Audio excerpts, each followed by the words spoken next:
Out there, in the American frontier, the difference between life and death often came down to the weapon in your hands. Frontiersmen, hunters, gunslingers, soldiers, bounty hunters, and warriors relied on these weapons as a lifeline. And some of these weapons were brutal, unforgiving, and designed to end fights before they even began. Some of these weapons became legends. Others were too brutal, too effective, or too impractical to see widespread use. But all of them left their mark on history. One shot, one cut, one battlefield at a time. My name is Sam, and this is Wild America. Strap in, because out here, the only rule is kill or be killed. We're kicking off our countdown with a weapon as old as warfare itself. Number 10, Tomahawk. The tomahawk was a frontier survival tool, a trade commodity, and, when necessary, an instrument of war. Lightweight, deadly, and brutally effective, it found its way into the hands of warriors, militiamen, and settlers alike. If you were fighting on the American frontier, the odds were good. You had one strapped to your belt. The Algonquian people get credit for the original design, long before Europeans set foot on the continent. Early versions had stone or antler heads, which were then napped and lashed to wooden shafts with rawhide. But once metalworking arrived with European traders, the tomahawk evolved. Iron and steel replaced stone, taking hints from Royal Navy boarding axes, short, vicious tools designed to hack through close combat. These new metal-headed tomahawks spread fast, adopted by tribes across the Great Plains and the South. What made the tomahawk stand out was its versatility. Need to chop wood? Done. Break open a crate? Easy. Crack an enemy's skull? No problem. Some versions had a hammer or spike on the back, making them even more practical, and even deadlier in a fight. Then there were the pipe tomahawks with a tobacco bowl on one end and a hollow shaft for smoking. It was the perfect symbol of frontier diplomacy. One side for peace, the other for war. The British saw the tomahawk's potential early on. By the late 1700s, they were standard issue for colonial troops, including the famous Rogers Rangers. These were hardened frontiersmen, experts at ambushes, survival, and moving fast through enemy territory. A quick, sharp swing could end a fight just as easily as a musket ball. Tomahawk warfare also saw action on both sides of the American Revolution, used by Patriot riflemen and British loyalists alike. The tomahawk represented the ruthless adaptability of frontier fighters, fast, brutal, and unforgiving. Whether used for battle, trade, or sealing an uneasy truce, the tomahawk was a weapon that belonged to the frontier in every way. But if you wanted raw stopping power, you needed something bigger. And this takes us to number 9, Hawken Rifle. Now this is what we like to call the frontier's big game slayer. The Hawken Rifle was a phenomenal survival tool, a status symbol, and a death sentence for anything unlucky enough to stand in front of it. Built for the rough, lawless frontier, this was the rifle carried by the mountain men, trappers, and hunters who lived and died by their ability to hit hard and fast. Jacob and Samuel Hawken knew exactly what they were doing when they set up shop in St. Louis in 1815. They weren't making delicate, over-decorated guns for show. No, they built rifles that could drop a grizzly in its tracks and punch through the thick hide of a buffalo at long range. Designed for the brutal demands of the West, the Hawken rifle, often called the Rocky Mountain rifle, was deadly accurate and packed a serious punch. The first documented Hawken rifle showed up in 1823, built for fur trade mogul William Henry Ashley. He called it Old Bill, and for good reason. This beast had a 42-inch barrel and fired a .68 caliber ball, enough stopping power to make sure whatever it hit wasn't getting back up. By the 1830s, the rifle was in the hands of some of the frontier's deadliest men. Trappers, scouts, and brigade leaders, like Andrew Drips, Lucien Fontenelle, and Auguste Archambault. If you were in the business of survival, a Hawken rifle was a solid investment. Unlike the mass-produced rifles that came later, each Hawken was handcrafted, one at a time, by a small crew turning out about 100 rifles a year. That exclusivity made it a weapon of choice for some of the frontier's most legendary names: Hugh Glass, Kit Carson, Jim Bridger, and even Theodore Roosevelt. If your job involved staring down an angry grizzly or defending yourself in the middle of nowhere, this was the rifle you wanted. And hey, if you want to hear the wild tales behind some of these legendary frontiersmen, then don't forget to check out the videos on the channel. Meanwhile, as the frontier evolved, so did its firearms, evolving with new firepower for a new era. Number 8. Springfield Trapdoor Rifle. On the frontier, the Springfield Trapdoor Rifle earned its reputation the hard way. Dubbed the needle gun for its long firing pin, this weapon started as a battlefield hack, an 1865 conversion of leftover Civil War muzzleloaders into breech-loading rifles. The trapdoor name came from its distinctive hinged breech block, which flipped open to load a fresh round. The early models fired a hefty .58 caliber rimfire cartridge, but by 1866, the Army rolled out the improved .5070 centerfire version, giving soldiers the firepower they needed to hold their ground in the brutal Indian Wars. Now, this was the rifle that saved the U.S. Army's hide along the Bozeman Trail. In the hayfield and wagon box fights of 1867, small detachments of troops fought off hundreds of Lakota warriors, reloading faster than their enemies could close the distance. Hide hunters also took notice. Buffalo Bill Cody used his own .50-70 Allen conversion, a rifle he named Lucretia Borgia after the infamous Renaissance noblewoman. Beautiful but deadly. With it, he slaughtered hundreds of buffalo to supply meat for the railroads. By 1873, the Springfield Model 1873 became the Army's first standard-issue breech-loading rifle. It came in both a full-length infantry model and a shorter cavalry carbine. The rifle earned its place through rigorous trials led by Brigadier General Alfred H. Terry. Nearly 100 rifles, including repeaters like the Spencer and Winchester, were tested for reliability, rate of fire, and battlefield durability. In the end, the single-shot Springfield won out, not because it was the fastest, but because it was the most reliable and cheapest to produce. New recruits could fire about 8 rounds per minute. Seasoned soldiers could push it to 15. For all its flaws, the Springfield Trapdoor was a game-changer. It gave soldiers, frontiersmen, and buffalo hunters the range and firepower to survive in an unforgiving land. Slow by modern standards, sure, but when it counted, this rifle could mean the difference between life and death. And why stop at one shot when you could fire again and again? This brings us to Number 7. Winchester level-action repeating rifles. Now this is the big brother of the West. The Winchester 73 was truly the darling of the Old West. Compact, reliable, and chambered for revolver calibers like .44-40, .38-40, and .32-30, it gave cowboys, outlaws, and lawmen the luxury of carrying a rifle and revolver that shared the same ammunition. No surprise that it became a favorite of Texas Rangers, U.S. Marshals, and just about anyone riding the frontier. It fit neatly in a saddle scabbard, took a beating, and kept running. And if the Winchester Model 1873 was the gun that won the West, its big brother, the Model 1876, was the gun that hit harder, reached farther, and meant business when things got serious. Heavier framed and chambered for real rifle cartridges, not the pistol-sized rounds of its predecessors, this was a rifle for men who needed stopping power, whether they were dropping buffalo, defending a frontier homestead, or riding with the Texas Rangers.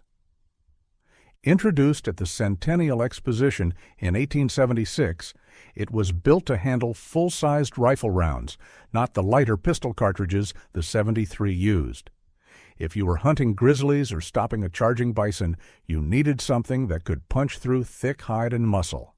The 76 delivered. The Model 1876 came in 4 flavors. First, there was the Carbine, a 22-inch barrel. This was short, handy, perfect for the saddle.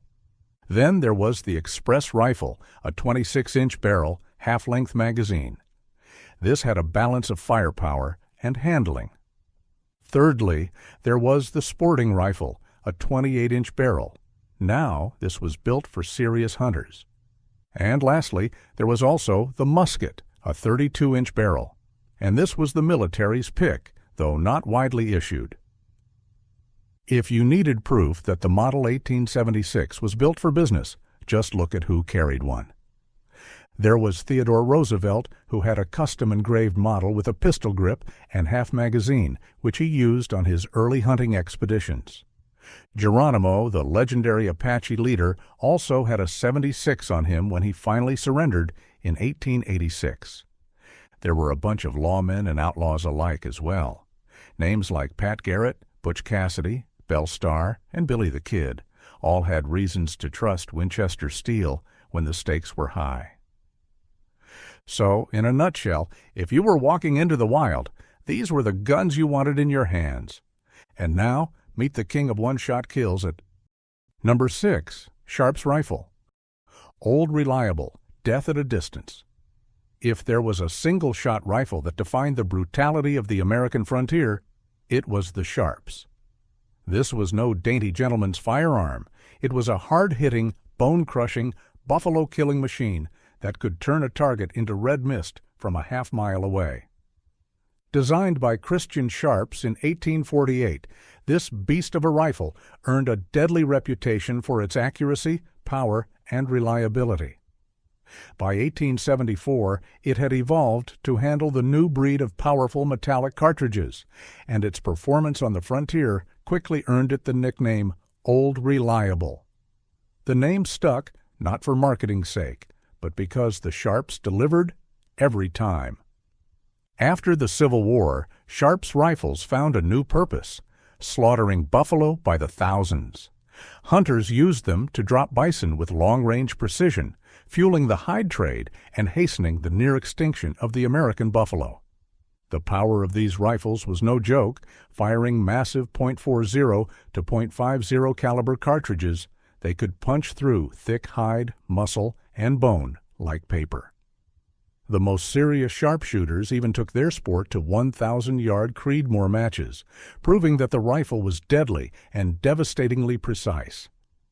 By 1881, the Sharps Rifle Company shut its doors, but the legend never died. Modern replicas are still being made today for reenactors, long-range shooters, and history buffs who want to feel the raw power of one of the West's most brutal weapons. We know one thing for sure, however: the Sharps rifle killed from a distance, and it did it well. And although the Sharps was deadly, keep in mind that it wasn't alone. This takes us to number 5, Remington Rolling Block Rifle. Now this gun, this was the workhorse of the frontier. Tough, simple, and damn near indestructible, this rifle became the go-to for countless hunters, frontiersmen, and even military forces across the world. From the 1860s into the early 20th century, E. Remington & Sons whipped out these breech-loading rifles in every caliber imaginable, making sure that if you needed a reliable rifle, you had one. The design was as straightforward as it was genius. The rolling block mechanism was a single-action, single-shot system. Pull back the hammer, roll the breech block open, load a round, and let it rip. No frills, no complicated parts, just raw firepower and mechanical simplicity. This meant fewer things could go wrong in the field, which is exactly why buffalo hunters loved it. When you're putting down a 1,000-pound bison at 300 yards, the last thing you need is a jam. And it wasn't just buffalo hunters who swore by it. In 1874, when the American rifle team squared off against the Irish at the Creedmoor Rifle Range, half the team was armed with rolling block Creedmoor models, while the other half used Sharps rifles. The result? A decisive American victory that cemented the rolling block's reputation as a long-range killer. Compared to flashier frontier rifles, the rolling block doesn't always get the same attention. But make no mistake, this was one of the most widely used, hardest-hitting rifles of the 19th century. Simple, durable, and lethal. Of course, some fights didn't have time for a reload. Number 4. Double-barreled shotgun. And if you think the double-barreled shotgun is just some fancy sporting gun, think again. This is the crowd tamer, and on the American frontier, this was the ultimate equalizer. Cheap, brutal, and easy to use, it put firepower in the hands of anyone willing to shoulder the recoil. Pioneers scraping together their last dollars for a shot at the West weren't about to waste money on an arsenal. They needed one gun that could do it all: hunt game, fend off bandits, and keep angry mobs in check. The double barrel fit the bill. Whether a muzzle loader or breech loader, cap lock, or metallic cartridge, it became the go-to firearm for settlers, lawmen, express riders, native warriors, miners, ranchers, and bounty hunters alike. Unlike single-shot muskets or slow-loading rifles, a double-barrel shotgun could fire 2 rounds in rapid succession, 1 per trigger, or even both barrels at once, if the shooter could handle the bone-rattling recoil. It was called the crowd tamer for a reason. Just pointing it at a group of rowdy troublemakers was often enough to make them rethink their life choices. And if they didn't, well, 2 barrels of buckshot tended to settle the argument. Accuracy wasn't its strong suit, but it didn't need to be. At close range, a blast from a scattergun was a death sentence. And with an effective ammo range of 4 to 6 times its practical spread, it was still dangerous even past its intended reach. And unlike pump or semi-auto shotguns, a double barrel was straightforward. Break it open, see if it's loaded, snap it shut, and you're good to go. No fumbling with a bolt, no worrying about jamming in the heat of battle. And when it came time to reload, crack it open, drop in 2 fresh shells, and you were back in business. That said, some veteran hunters used this trick with heavy-gauge elephant guns, sending 2 massive slugs into a charging beast, or a charging outlaw, at close range. And when you carried a double-barrel shotgun, you had an instant ticket to respect or fear, depending on which end of the barrels you were facing. It was, and still is, one of the most reliable and devastating weapons to ever ride the frontier. And if 2 barrels weren't enough, steel would settle the score. Number 3. Bowie knife. You see, on the frontier, a knife was a symbol of survival through its own might, and no blade earned a bloodier reputation than the Bowie knife. The knife takes its name from James Bowie, a man whose notoriety as a knife fighter outgrew the facts of his life. Some say he only fought 1 duel with a blade, the sandbar fight of 1827. But that was enough. The spectacle of Bowie gutting an armed opponent while wounded himself turned him into an overnight legend. Newspapers from Philadelphia to Washington, D.C. spread the story, and soon men all over America wanted a knife like his. But what exactly is a Bowie knife? That's where things get messy. You see, by the mid-1800s, Bowie knife became a catch-all term for large, wickedly sharp blades designed for both combat and survival. Some had straight edges, some had clip points, some were long enough to double as short swords. The most infamous designs came from Arkansas bladesmith James Black, who supposedly crafted a knife that could slice like a razor, hack like a hatchet, and even be used as a makeshift paddle. These knives were essential frontier tools, skinning game, chopping wood, or intimidating anyone who looked at you sideways. A properly sharpened Bowie could peel the hide off a carcass just as easily as it could carve up an enemy. That versatility made it the blade of choice for pioneers, mountain men, and outlaws alike. But as revolvers became more affordable after the Civil War, the need for a massive fighting knife declined. By the late 1800s, the Bowie had shrunk down, becoming more of a sharp hunting and camping knife than a weapon of war. Still, its legend never died. Steele wrote the first chapters of The Frontier, but Led finished the story. And if you're fascinated by the Bowie knife and its legendary past, we've got a deep dive video covering all the details. Check out the link in the description. Moving on. Number 2, long rifle. Now forget the clunky muskets of European battlefields. On the American frontier, accuracy meant survival. Enter the long rifle, the weapon that put food on the table and sent redcoats running. Whether you call it the Kentucky rifle, the Pennsylvania rifle, or just the American long rifle, this was the gun that shaped a continent. Developed by German gunsmiths in southeastern Pennsylvania in the early 1700s, the long rifle was a game changer. It had a ridiculously long barrel, often over 4 feet, and a small caliber bore, a combination that gave it unmatched accuracy. Unlike the smoothbore muskets used by most armies of the time, this rifle had rifled grooves inside the barrel. That meant a lead ball wouldn't just blast out in some random direction, it would spin, staying deadly accurate over much longer distances. And that made all the difference. Frontiersmen weren't fighting in neat rows like European soldiers. They were hunting, ambushing, and picking off enemies from a distance. With a musket, you were lucky to hit a man at 50 yards. With a long rifle, a skilled shooter could nail a target at 200 yards or more. That's the difference between eating deer stew for dinner or going hungry. It's also the difference between a redcoat making it home to Britain or bleeding out on some wooded trail.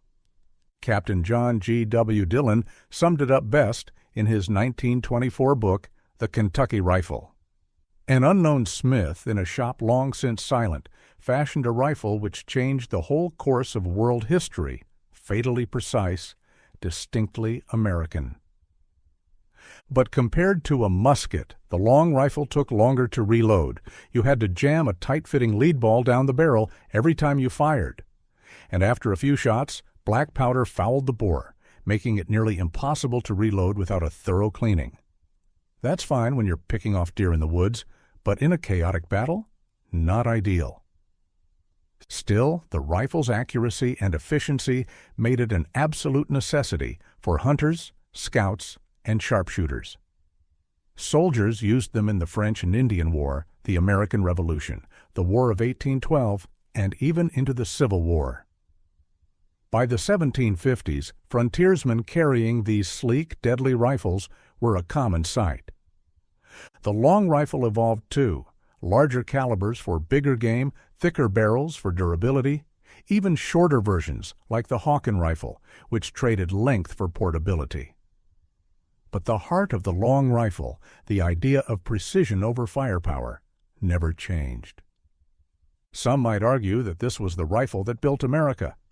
And now, for our final weapon, proof that not every deadly rifle needed gunpowder.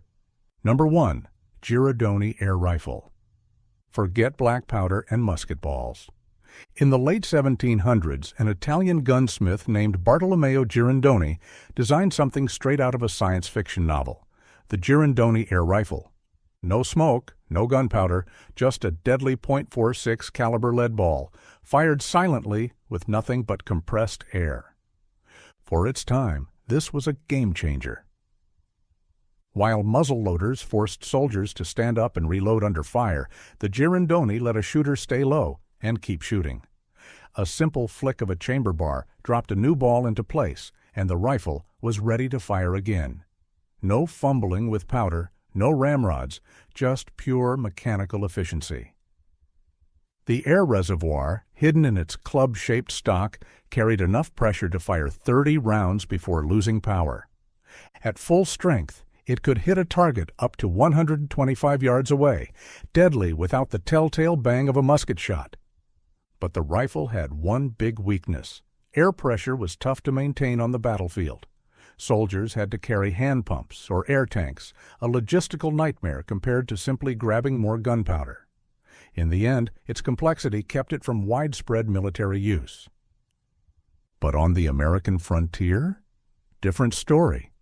Meriwether Lewis carried one during his legendary expedition across the Louisiana Territory. Every time he and Clark met a new Native American tribe, he'd fire off a rapid series of shots, showing off the rifle's seemingly impossible ability to fire without powder. The stunned onlookers called it great medicine.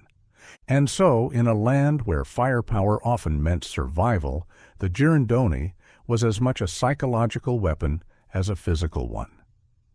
There's still some debate over whether Lewis's air rifle was a true Girandoni or a similar model built by Philadelphia gunsmith Isaiah Lukens. But one thing is clear. On a frontier where gunfights were settled with slow, single-shot weapons, this air rifle was a brutal anomaly. Silent, fast, deadly.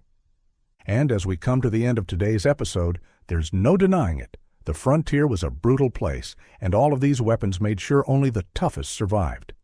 Some built legends, others wiped them out.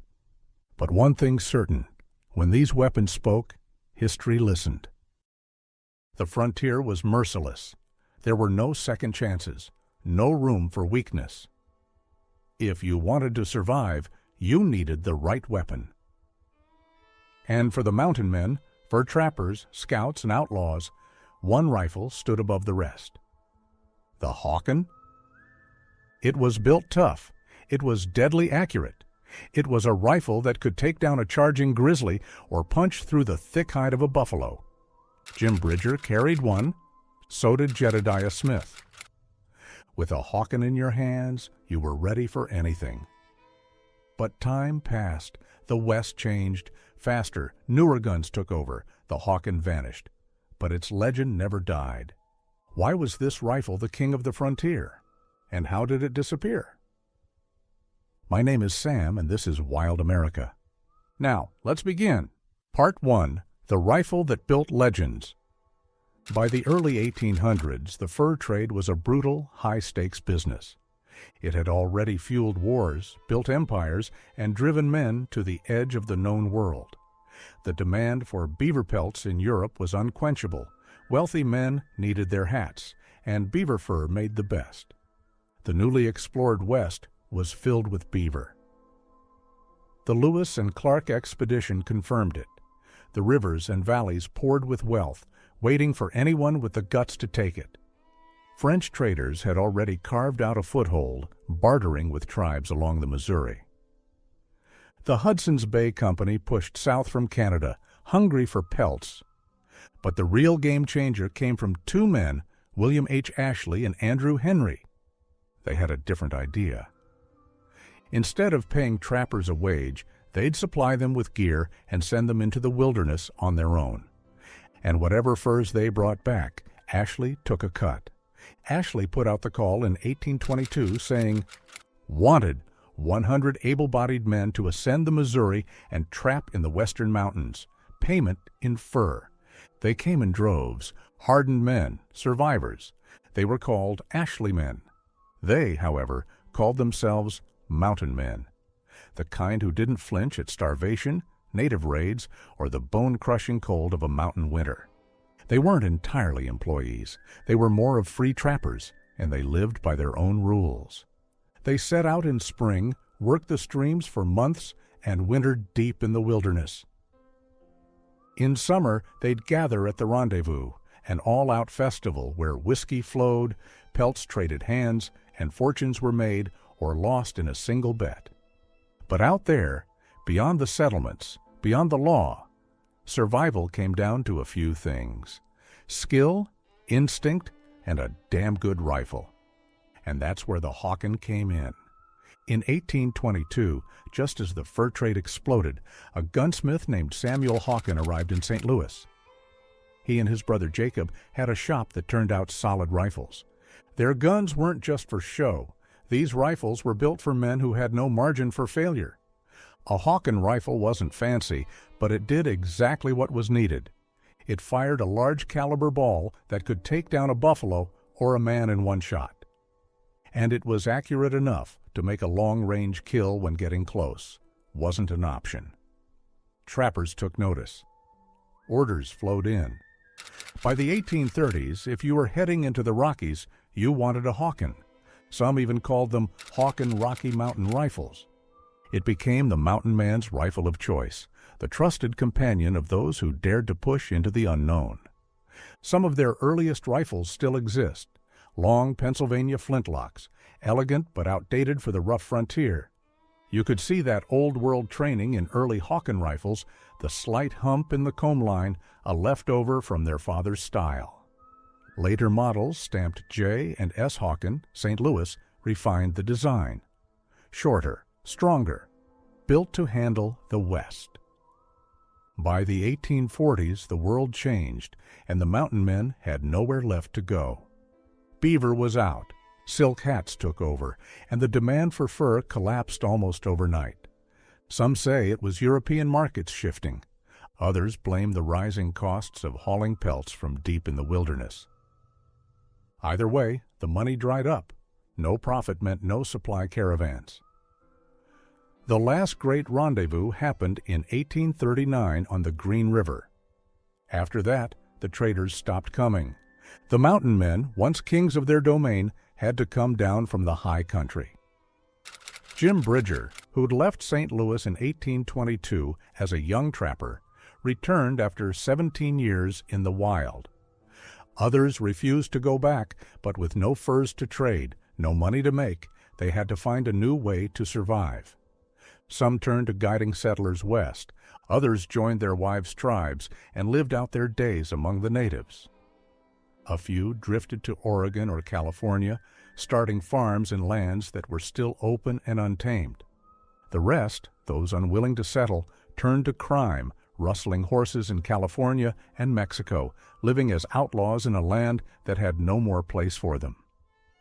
Through it all, however, one weapon stood beside them: the Hawken rifle. It was built for their way of life, durable, simple, powerful. It was a gun that didn't break down when a man was 1,000 miles from help. It was a gun that put food on the fire and enemies in the ground. Trappers worked the mountain streams with such single-minded purpose that they nearly wiped out the beaver. In a way, fashion saved them. Without silk hats coming into vogue, the beaver might have been trapped into extinction. But the men who lived that life? They were a breed apart. They didn't belong to civilization, and they didn't fit anywhere else.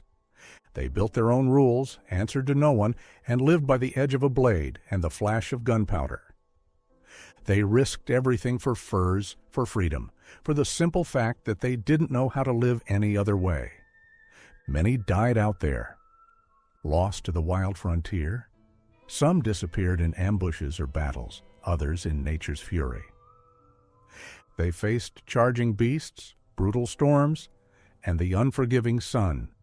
Some disappeared without a trace, their stories lost to the wind. The lucky ones made it back, exhausted, injured, carrying nothing but scars and a 1,000-yard stare that spoke of things no civilized man could understand. They'd spent years riding the edge of survival, walking a knife's edge between wealth and death.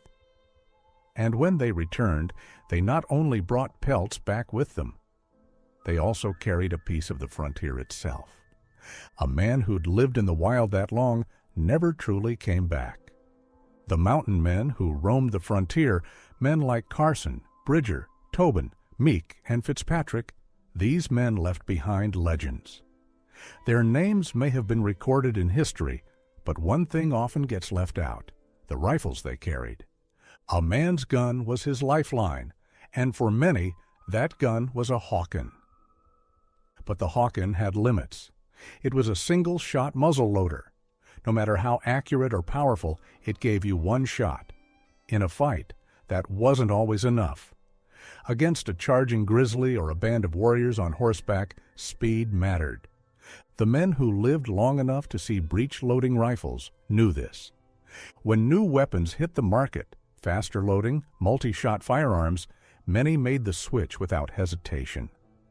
Bill Hamilton, a hardened plainsman, recalled how his crew ditched their Hawkens for the new Sharps rifles the moment they could. Kit Carson, on the other hand, carried a variety of guns, from Colt revolvers to experimental repeating rifles. Then there was John Fremont, who noted that Carson packed 2 Patterson revolvers and a Colt revolving rifle during their 1842 expedition. And Bridger, who went through more than a few Hawkins, also experimented with other firearms, including a swivel barrel over and under rifle from Pennsylvania gunsmith John Schuler. Firepower mattered. That was clear.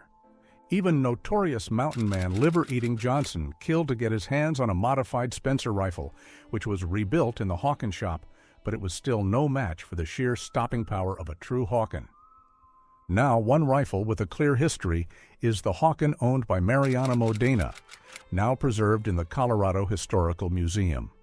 Unlike the standard Hawken rifles built for survival, Modena's gun had something extra: star inlays, a fancy patch box, and a custom iron plate embedded in the forend, likely to protect against saddle wear. But even a rifle built for style had to work in the field. The plate design must not have held up, because no other surviving Hawken shows the same feature. Modena likely got the rifle after proving himself in the mountains. A trip to St. Louis for a mountain man was a full-blown spree. After months of isolation, trapping, and surviving the harsh wilderness, men hit the city hard. They drank, gambled, fought, and spent their hard-earned beaver pelts like there was no tomorrow. Once the dust settled, they geared up for another year. That's when Modena likely got his rifle, not just any rifle, but one with enough embellishments to stand out.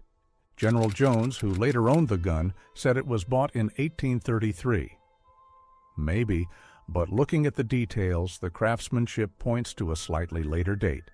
Probably the first time Modena had a good season, enough to afford a gun that wasn't just functional but personal. But in its prime, it was the rifle of choice for the hardest men to ever ride the West. A gun that shaped an era. And even now, its legend refuses to die. But we may ask ourselves, who exactly owned a Hawken? Well, that's harder to say. No records exist, no ledgers, no lists of buyers. Some rifles are tied to famous names through paintings, photographs, or old repair notes. Others? Just stories passed down, fact and legend tangled together. If every Western hero owned the guns they were said to, they must have bought a new one every week. Still, some images tell the truth. Jim Baker, one of the last great mountain men, stands in a painting in the Denver Historical Museum. He's clad in buckskins, one hand on the muzzle of a Hawken rifle, its heavy butt resting on the ground. The gun has a wear plate in the forearm, just like another Hawken on display there, the Modena rifle. Nearby, another portrait hangs, Jim Bridger. Old Gabe, a man who knew the mountains better than most men, knew their own backyards. Trapper, scout, guide, one of the last true frontiersmen. If anyone needed a Hawken, it was him. Then came Hugh Glass. Glass, a veteran trapper, was killed by a grizzly, ripped apart, left for dead. Bridger and another man were ordered to stay behind, to bury him when the time came. But fear won. They took his rifle and gear and left him to die. Glass didn't die, however.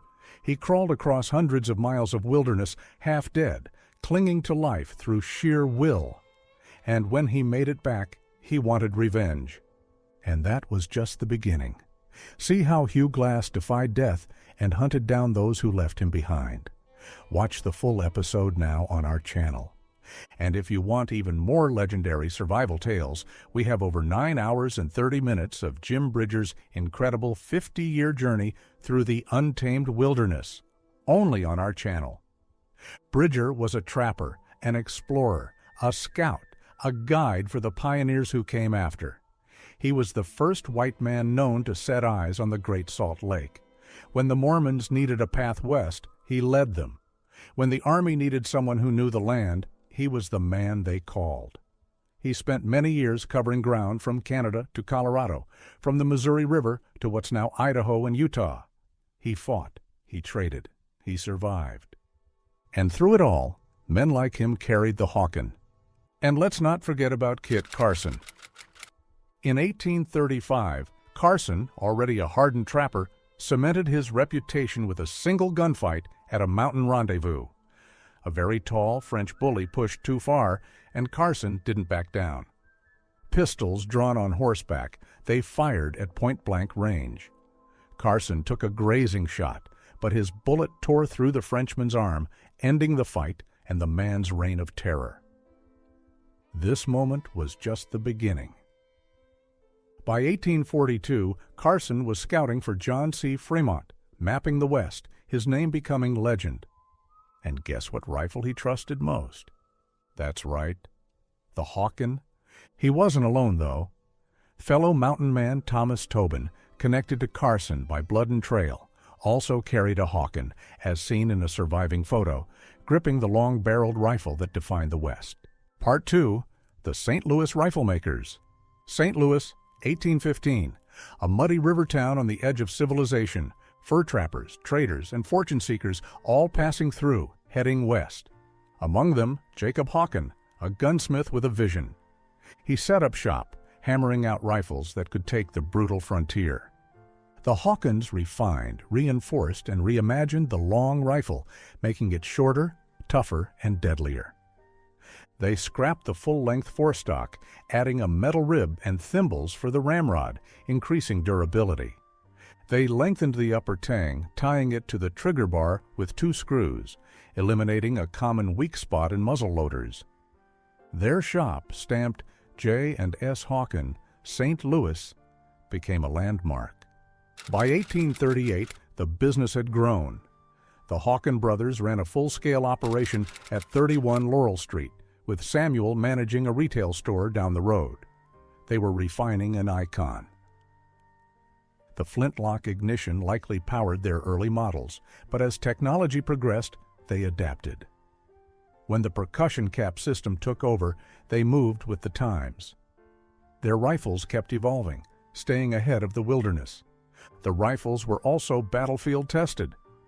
Writers of the time, like Francis Parkman and Lieutenant George Ruxton, documented their use. Ruxton's stories spoke of desperate mountain men holding their Hawkens, their rifles worn but still deadly. These weapons were truly built for survival, and men trusted them with their lives. Then came 1849. Disaster. First, cholera tore through St. Louis. The city burned bodies in the streets to stop the spread. Among the dead, Jacob Hawken. His loss was a blow, but the worst wasn't over. That summer, a fire started on a steamboat at the wharf. Flames leapt from ship to ship, then onto land. Entire blocks burned, businesses, homes gone. Explosives were used to stop the inferno, leveling even more of the city. The Hawken brothers built their reputation on quality. They refused to sell anything under their name that they hadn't made themselves. That's why Hoffman and Campbell acted as an unofficial outlet. They stocked Colt revolvers, Allen pistols, cheap Eastern rifles, goods the Hawken shop wouldn't bother with. They also offered gunsmithing services. But the real Hawken rifles? Those still came straight from the masters. After Jacob Hawken's death in 1849, his son Christopher Hawken left St. Louis heading west. By 1854, Tristram Campbell, once partnered with Hoffman, had joined forces with Samuel Hawken himself. William S. Hawken, Samuel's son, also entered the trade, his name appearing in business records for the first time. By 1859, time had caught up with Samuel. His health was failing. He turned the St. Louis shop over to William S., and on April 20th left for Denver, Colorado. 2 months later, he arrived in the boomtown, drawn by the gold rush but too wise to bet his future on a pick and pan. He went back to what he knew, making guns. By January 1860, he had set up shop. On February 15th, the Rocky Mountain News ran his ad. Custom Hawken rifles, built to order, light ironwork, lock repairs, key making, anything a frontiersman needed to keep his weapons and tools in shape. Then, on April 18th, the news reported something new. A giant rifle mounted on a pole outside his shop on Ferry Street, swinging in the wind. A symbol, a landmark, a Hawken overlooking Denver. For 35 years, Sam had made guns in St. Louis. Now he was deep in the frontier, breathing the thin air of the Rockies. He claimed the climate had restored his health. Maybe it did. Maybe it just gave him a new fight to win. There are no known rifles marked S. Hawken, Denver, but some bear the mark W. S. Hawken, Denver, evidence that William S. took over after Sam stepped back.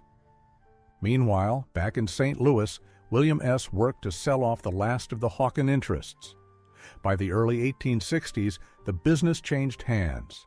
A man named Watt likely held the majority stake, with Turley and John Philip Gemmer also involved. Horace Kephart later wrote that Gemmer bought the shop in 1862, but records show Watt was still listed as owner until 1864. Gemmer didn't gain full control until 1866.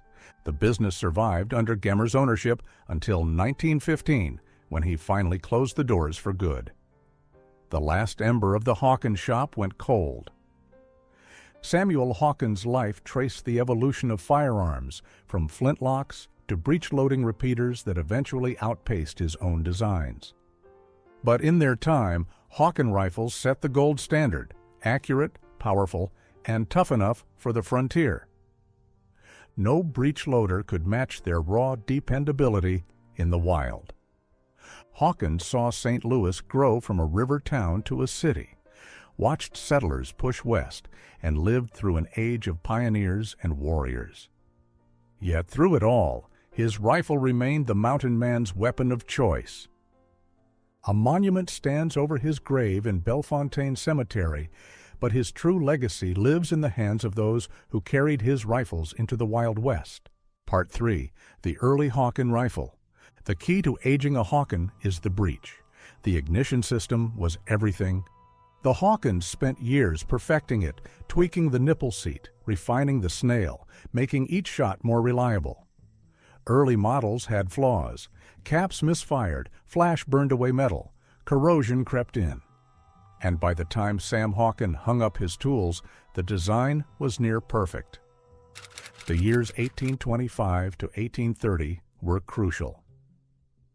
Percussion ignition had just started catching on in the West. The rifle's snail design is primitive, an early attempt. It didn't last.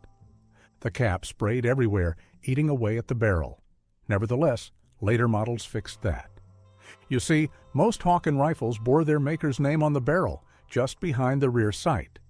But the stamps varied. Some said Hawken, St. Louis, others J. and S. Hawken, St. Louis. Some had no markings at all. Usually the letters were hammered in one by one instead of being machine pressed. In the early days, each rifle was still a custom job. Later, when P. Gemmer bought the Hawken shop and kept the tradition alive, he kept using the Hawken name on his rifles. Indeed, every rifle was hand-built, tailored to the man who ordered it. If a customer wanted fancy, they gave him fancy. If he wanted rugged, they stripped it down to the essentials. And by the 1830s, Hawken rifles became more standardized. Full-stock designs, where the wood ran the length of the barrel, were common early on, but half-stock models were gaining favor. One Hawken trademark was the oval escutcheon, a metal plate protecting the wood around the barrel keys. But on some early full-stock models, those plates were missing or looked different. The Hawken shop built shotguns too, sourcing parts from Belgium like many gunsmiths of the time. It would have taken minutes to bend and attach a scroll to a shotgun guard, engraving it just enough to blend in. Fast, effective, and good enough for a custom order. Most Hawken rifles, however, were plain, all business. After all, mountain men didn't care for flashy guns. Silver trim flashed in the sun, which made them an easy target for hostile eyes. Truly, every piece of this rifle tells a story. The patch box, the silver trim, the shotgun trigger guard, everything. And you know, most people know the Hawken for its half-stock design, but before those, full-stock rifles dominated their shop. Many were lost to time, worn down by brutal use. Few survived. One did, a full-stock J&S Hawken, once owned by Orville Dunham of Illinois. Built sometime between 1835 and 1845, it's a prime example of an early Hawken rifle. Not as long as a Pennsylvania rifle, but cut from the same cloth. Hard maple stock, lightly striped, a 36.5-inch barrel just over an inch across the flats. 50 caliber. Iron mounted. Double set triggers. No patch box. No frills, just a small engraved coin silver ring on the cheek piece. This rifle was built to survive the frontier. Another full-stock Hawken from the same era sits in Edwin Luer's collection in Tucson, Arizona. Slight variations, but the same bones. And keep in mind that Hawken rifles were never identical. They evolved. The frontier changed, and the Hawkens adapted. The shop had no factory, no mass production. A Hawken had to fire when needed. It had to last. That's why the name stood above the rest. Part 4, Mariano Modena's Rifle. Among the many Hawken rifles that survived the frontier, one stood out, not for its craftsmanship, but for its owner. Mariano Modena, a mountain man, scout, and trader, Modena was 3/4 Mexican, 1/4 native, and spoke 13 languages. He hated natives, yet married a Flathead woman, John, who ran his Colorado fort, Namaqua. Namaqua functioned as a toll bridge and way station for old-school mountain men, but Modena was rarely there. The mountains called, and he answered, stopping only briefly before disappearing back into the wild. At some point, he acquired a Hawken rifle. Not just any rifle, his favorite. A50 caliber, built sometime in the 1830s when J&S Hawken still used walnut stocks and iron patch boxes, before ornate embellishments became the trend. He carried it through years of hard living, trusting it with his life. And when the time came, he passed it on. "Keep her clean, General," Modena told A.H. Jones, handing over the rifle not long before his death. Some claim the barrel and lock don't match its supposed age. Others argue over the silver plate in the cheek piece. But one thing is certain, Modena prized that rifle above all others.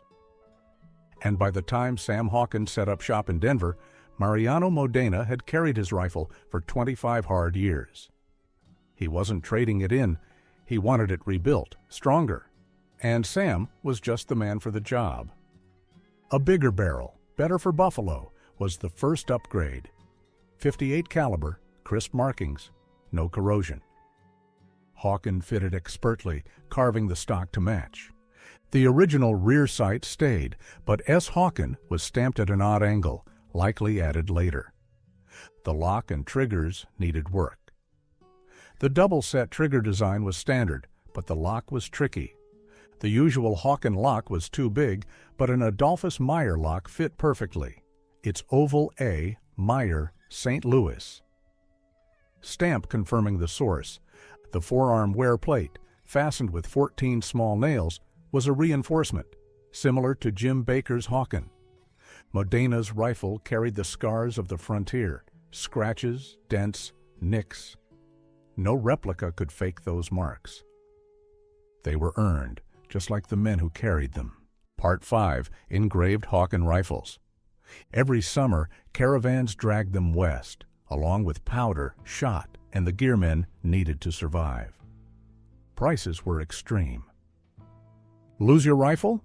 It was a brutal business. The risks were high, but the profits were too, until beaver prices crashed. As we briefly mentioned earlier, the fur trade sure took a big hit, all right. The big caravans stopped. Instead of bringing supplies to the trappers, the traders built forts, posts on rivers where furs could be bought and goods could be sold. Natives, trappers, and traders all came to them now. Other pelts still had value: mink, otter, even wolf. Traders used everything to get them: powder, shot, blankets, knives, and when all else failed, whiskey. A drunken war party was bad business, but if whiskey closed the deal, whiskey got poured. Through it all, Hawken rifles never lost their place. Other gun makers produced their own weapons, but none could match the Hawken name. It was the best rifle you could buy on the frontier. Strong, compact, deadly. Out west, it could bring 3 times as much. In the 1835 to 1845 period, Hawken rifles carried the mark of Jacob Hawken's supreme craftsmanship. Stocked in fine striped maple, built tough, and finished with care. Cast pewter, the silver key escutcheons, nailed in place. Barrel keys slotted for keeper pins, though none were ever used, suggesting they came from Eastern suppliers, just like the barrel itself. But the real artistry came from Tristram Campbell, the engraver who showed up in Hawken's shop around 1842. His mark can be found all over Hawken rifles. The patchbox and toe plate were usually deeply engraved, detailed, and elegant. By the mid to late 1840s, Hawken rifles were evolving into highly ornate weapons. The difference between Jacob and Samuel's early rifles and the later S. Hawken models is striking. After Jake's death, Sam stripped away the embellishments. His rifles were built for power, not decoration. As Daniel Boone once said of a fine rifle, its only beauty lies in its great power.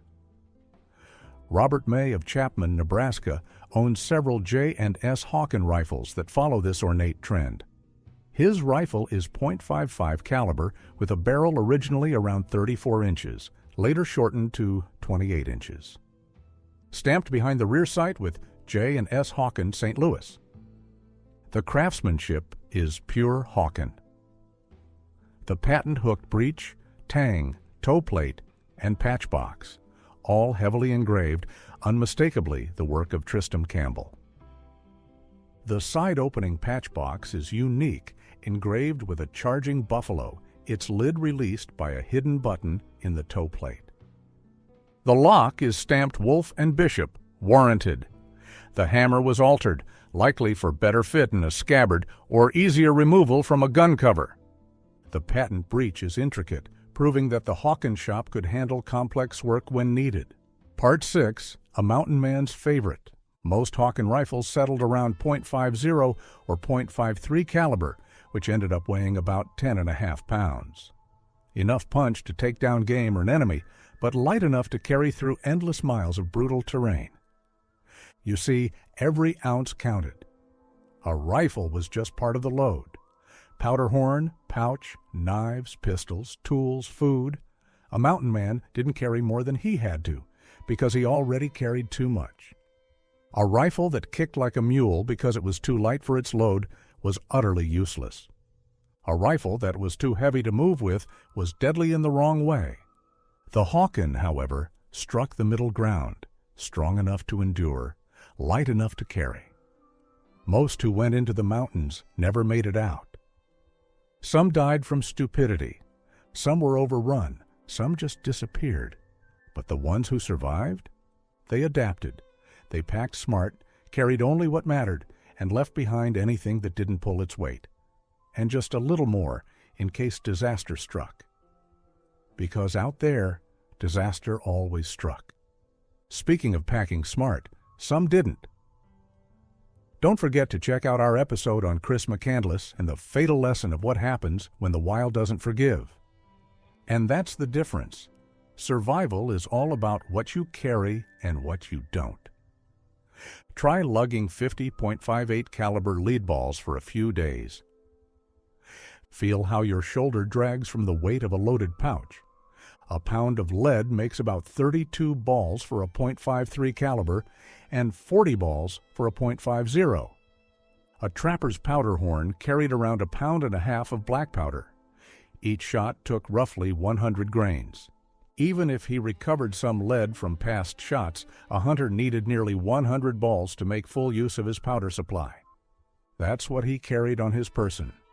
Pack animals hauled the rest. No sense in lugging more lead than he had powder to fire, or more powder than he had lead to use. So yes, every ounce mattered. Most mountain men favored 1-pound powder cans for the same reason they chose everything else: practicality. They were weatherproof, easy to pack, and shrank as they emptied. A keg of powder was too bulky, too awkward. Fine for a fort or a wagon train, but not for a man living off the land. Horace Keepart once tested a Hawken rifle with 164 and 205 grain charges, proving it could take a heavy load. But no mountain man wasted powder like that. When it cost $1 a pint and the nearest supplier was 1,000 miles away, every grain counted. They didn't skimp, but they didn't waste. The mountain men shaped their rifles as much as the land shaped them. They demanded guns that could take punishment, shoot true, and stay reliable in a fight. They needed enough firepower to drop a buffalo, but not so much weight that it slowed them down. That's why the Hawken rifle, 10.5 pounds, .50 or .53 caliber, became legend. It was the right tool for the hardest men in the toughest country. It hit the sweet spot between power, portability, and reliability. And, like we keep saying, in the hands of a man who knew how to use it, it was all the firepower he needed to survive. Part 7. Firearms other than mountain rifles. Most people hear Hawken and picture the big iron-mounted mountain rifle. That's fair. After all, it was the backbone of the Hawken name, the rifle that shaped its legend into the frontier. But as we've hinted here and there in previous parts of this episode, it wasn't the only gun the Hawkens made. Their shop in St. Louis turned out a full line: pistols, shotguns, target rifles, and lighter hunting guns. Some went to trappers and mountain men, others to local hunters. And plenty ended up on hardware store shelves, unmarked, blending into the stock. You see, Hawken didn't always stamp its name on every rifle. If they built a gun for another maker, and that maker also produced firearms, they left it blank. Take the Kephart rifle, for example. Sold by Albright store, made in the Hawken shop, but unsigned. A workman later confirmed it. Some of the best private collections today hold Hawken-marked guns that never saw the Rockies. Instead, these rifles stayed close to St. Louis, built for local hunters chasing deer and turkey. Two distinct styles stand out. First, the light trade rifles, smaller versions of the mountain rifle, built around .38 caliber. Stocked in walnut or maple, iron or brass mounted, stamped with S. Hawken, St. Louis. These were practical, cheaper, and easier to shoot. Perfect for Missouri game. Then there were the turkey rifles. These were big, heavy, long-barreled guns. They were meant for precision. These rifles tipped the scales at 15 pounds, with barrels stretching up to 48 inches and bores around .56 caliber. They were built for serious shooters. They weren't made for the wilds, but for competition. High-stakes shooting matches where a single shot could win or lose a man his earnings. One of these rifles turned up in Alaska. Marked J and S. Hawken, it's a beast, 45-inch barrel, brass mountings, weighing in at 15.5 pounds. The owner swears by its rear sight, the best he's ever seen. It started as a flintlock but was later converted. It's possibly an early piece from the J and S era. We must also remember that there are countless unmarked rifles that feel like Hawken work, but there's no way to prove it. The same mystery surrounds Hawken's shotguns.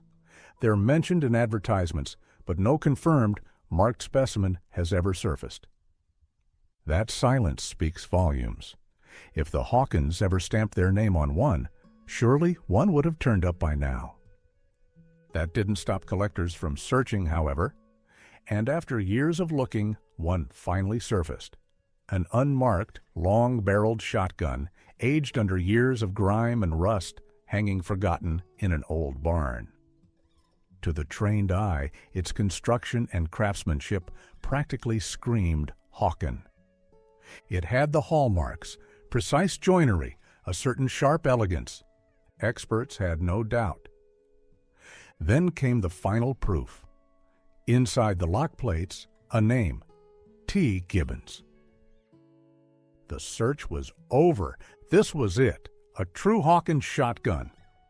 You see, shotguns weren't just for bird hunting, for they were essential tools on the frontier, used for defense, hunting, and even buffalo runs. Henry Boiler, a Missouri River fur trader, wrote extensively about the shotguns he relied on. In one letter, he details a light 20-gauge double barrel he wanted shipped to his trading post. Shotguns were versatile, ideal for wagon trains heading west, where settlers needed a weapon for both food and survival. As briefly mentioned earlier in this episode, it was common practice for American gunsmiths, including the Hawken brothers, to build shotguns using imported parts from England and Belgium. Their shop almost certainly did the same. When P. Gemmer took over the Hawken business, he made double-barrel shotguns and combination shotgun rifles, some of which still exist today.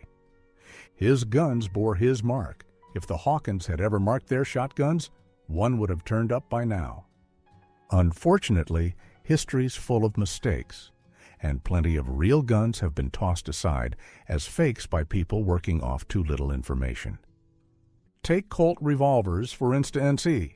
Many fine ones were mislabeled as fakes before collectors understood the variations. Hawken pistols were rare to begin with. Who's to say they all had to match some strict expectation? In 1835, Samuel Hawken built a pistol for his young son, William. He wouldn't have wasted time making a masterpiece for a kid. More likely, he threw together a barrel, a stock, a lock, and a trigger. Something simple, just to keep the boy happy. No one's saying the so-called fake is that very pistol, but it's a reminder that not every Hawken firearm was built for the mountain trade. Some were made quickly, some cheaply, and some to fill a need, not to impress. What's clear is this: the Hawkins were better gunsmiths than they get credit for. Every piece of their work, from the biggest rifle to the smallest pistol, proves it. And the more you learn about these rifles, the deeper the rabbit hole goes. Every piece of knowledge opens a new door, turns up another mystery. It never ends. And that's the best part. Thanks for watching. More than a blade, more than a weapon. The Bowie knife was America's Excalibur, forged in blood and legend. From the wild rivers of the Rocky Mountains to the blood-soaked sands of the Mississippi, it carved its way through history. Carried by trappers, frontiersmen, and mountain men who braved the untamed wilderness, this knife was more than steel. It was survival itself. How did a simple hunting knife transform into a symbol of the frontier spirit? What dark secrets lie hidden in its blood-stained past? Its legend was born in the blood-soaked sands of the Mississippi. What followed would turn a simple hunting knife into an icon of the American frontier. Prepare to journey into the heart of American legend as we unsheathe the true story of the Bowie knife. My name is Sam, and this is Wild America. 2. The Sandbar Brawl, Birth of a Legend. The Sandbar Fight of September 1827 stands as a pivotal moment in American frontier history. The tranquil shores of the Mississippi River near Natchez became the stage for a violent confrontation that would forever change the perception of blade weaponry in the United States. What began as a duel to settle matters of honor quickly unraveled into a savage melee. James Bowie, already a known frontiersman, found himself in the center of the chaos, facing multiple assailants armed with pistols and blades. He suffered gunshot wounds, stab wounds, and cuts, yet refused to succumb. Outnumbered and bleeding, he reached for his large hunting knife, no longer just a tool, but a weapon of survival. With each swing and thrust, the blade found its mark. Bowie parried attacks and delivered devastating counterstrikes, turning what seemed like certain death into a moment of triumph. His primary foe, Norris Wright, fell to the knife, sealing Bowie's victory and transforming both man and weapon into legends. News of the battle spread rapidly. The brutality and sheer resilience displayed captivated the public, turning Bowie into an almost mythical figure. But more than the man, it was the knife that captured the imagination. The press described it as a massive, brutal blade, though no single design was ever confirmed. In the aftermath, blacksmiths across the country rushed to replicate the weapon. Despite the lack of standardization, the demand was insatiable. The Bowie knife was no longer just a hunting tool. It had become a symbol of the frontier, representing self-reliance, strength, and the will to survive. The sandbar fight was more than just another frontier brawl. It marked the rise of an icon. A simple knife, once used for cutting rope and skinning game, had carved its way into legend, ensuring its place in American history. 3. The elusive origins of Bowie's blade. As the dust settled on the sandbar fight, a new mystery emerged. What did James Bowie's knife actually look like? Despite its pivotal role in the battle, contemporary accounts simply referred to it as a large butcher knife. This lack of detail set the stage for a wave of speculation and innovation as blacksmiths across the country sought to recreate the legendary weapon. Without a standardized design, each bladesmith crafted their own interpretation. Some featured long, heavy blades reminiscent of Spanish hunting knives, while others bore curved edges designed for combat.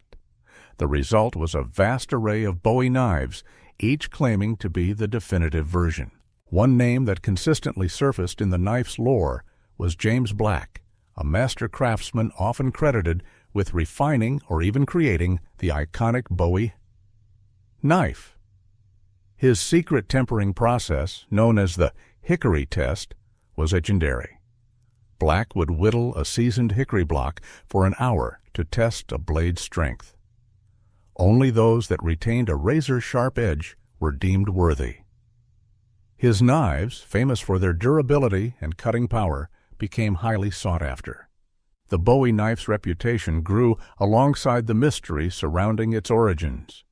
Some believed Bowie himself had commissioned a custom blade. Others insisted the knife had evolved organically, influenced by existing frontier weapons.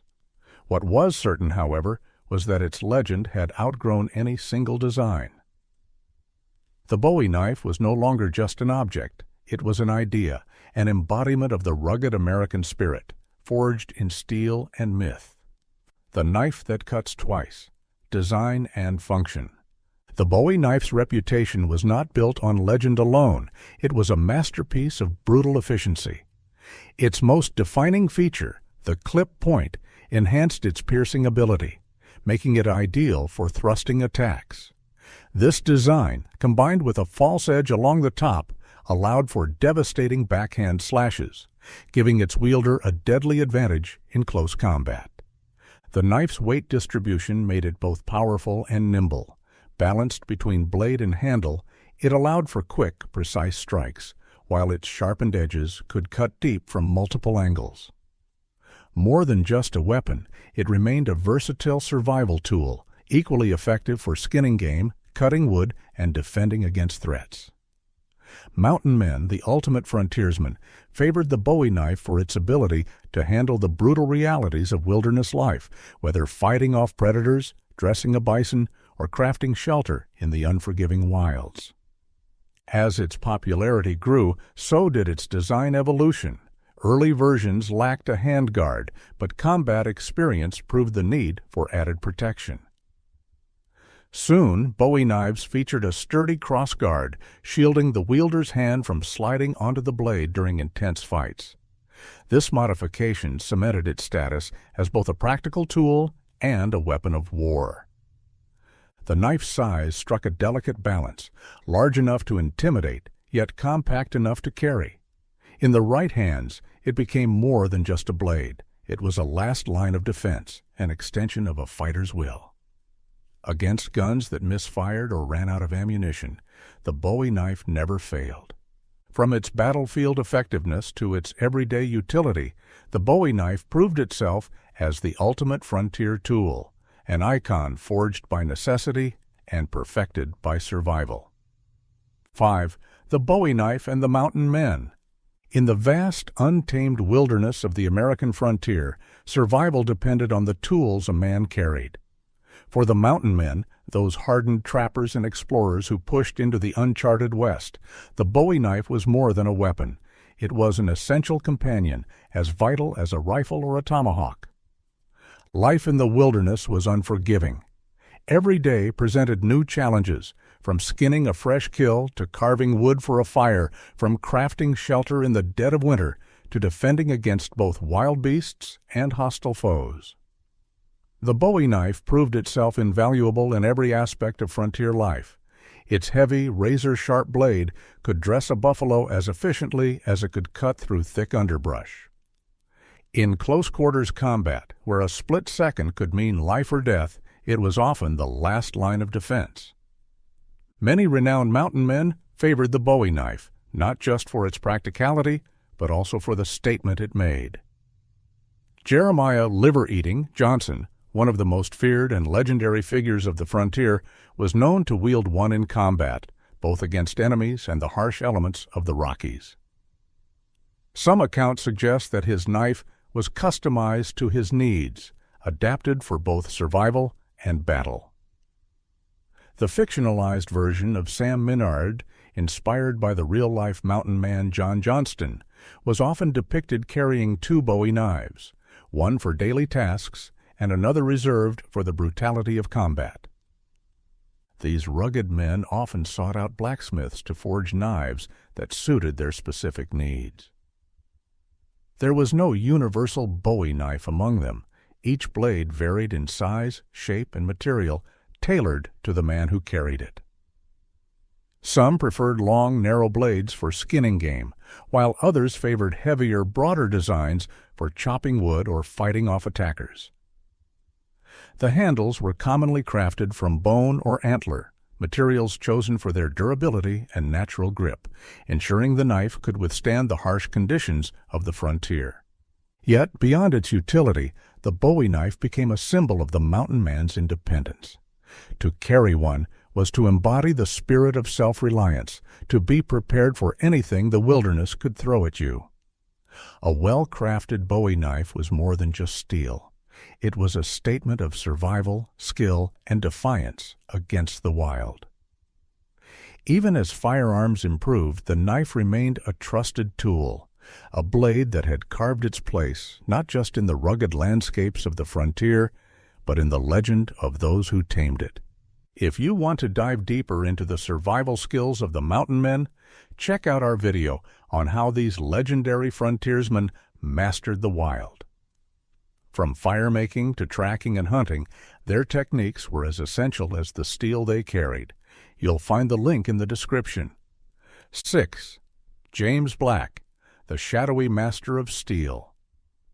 The rhythmic clanging of hammer on steel once echoed through James Black's forge, where raw metal was transformed into legend. Black's reputation as a master bladesmith stemmed from his ability to craft knives of unparalleled strength and sharpness, none more famous than the Bowie knife. His secret lay in his closely guarded tempering process, a method so precise that even today its exact details remain unknown. The hickory test, his ultimate quality check, separated the extraordinary from the ordinary. A blade had to endure an hour of relentless whittling on seasoned hickory and still be sharp enough to shave hair. Those that failed were discarded, regardless of the time invested in their making. The unmatched durability of Black's knives fueled rumors that he had rediscovered a lost method of tempering steel akin to the fabled Damascus blades of old.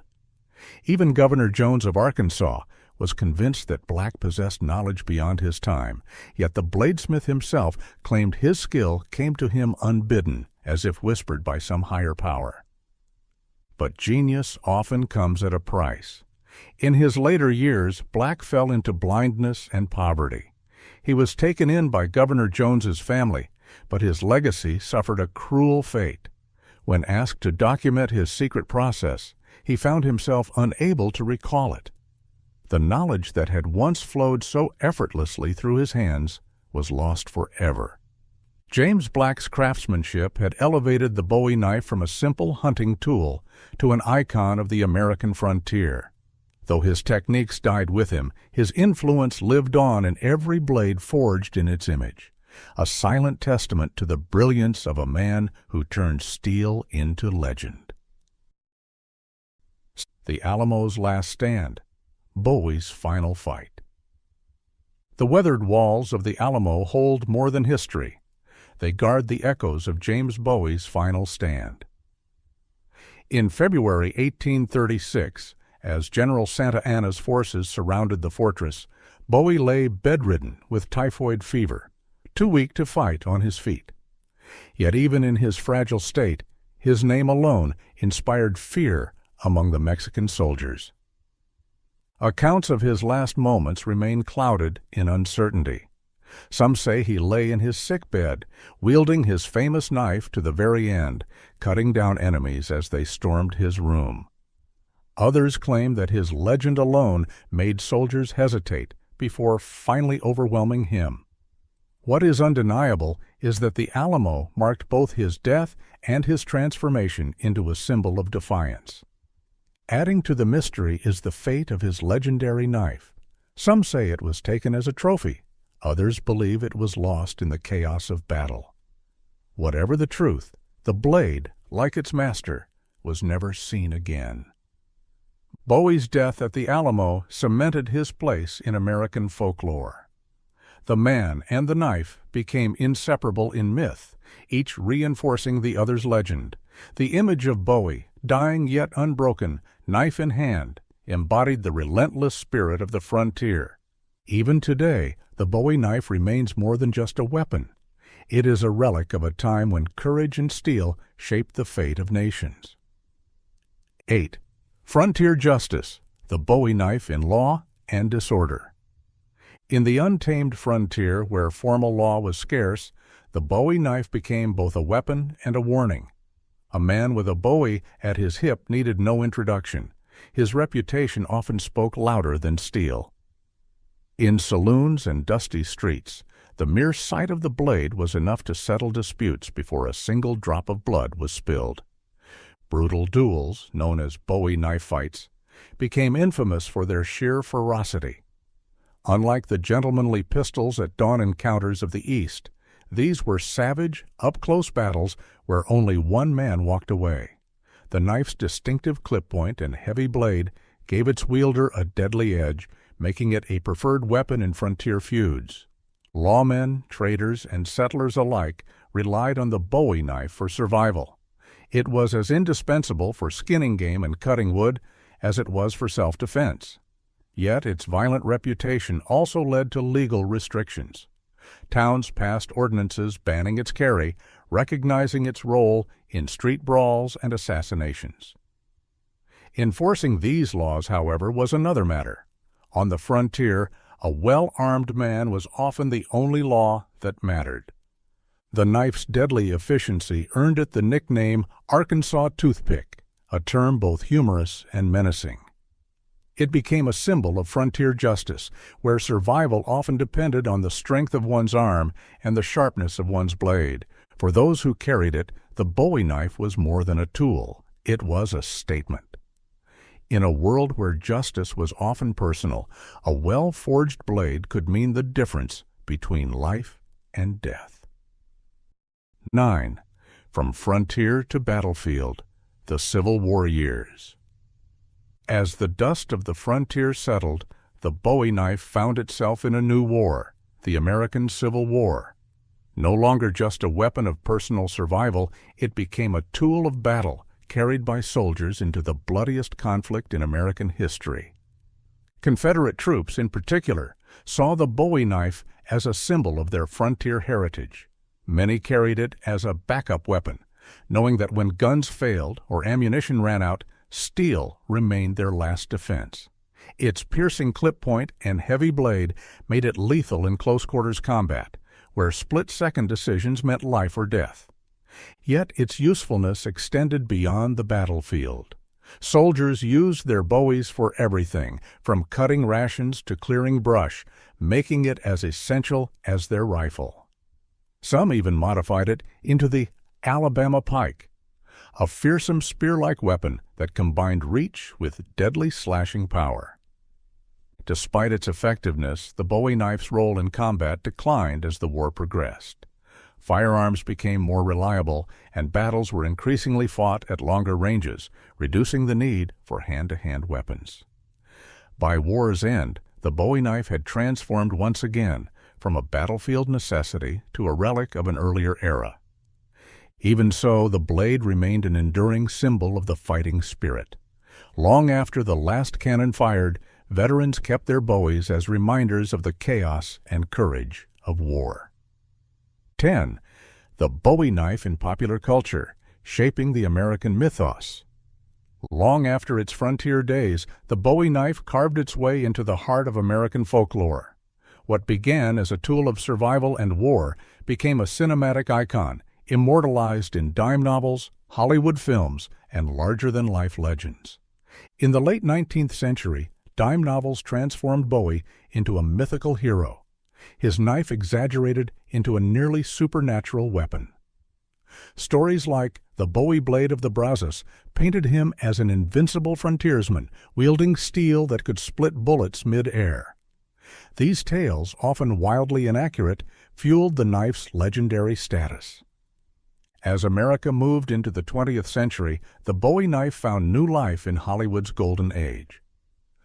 Westerns depicted cowboys and outlaws with oversized blades, reinforcing its image as the ultimate frontier weapon. The knife became shorthand for rugged individualism, a symbol of a time when courage and steel determined a man's fate. Marketing campaigns seized on this imagery. From tobacco ads to survival gear, the Bowie knife became a brand, representing strength, reliability, and self-reliance. Its legend stretched beyond America's borders, shaping the world's perception of the Wild West. Today, the Bowie knife exists as both an artifact and myth.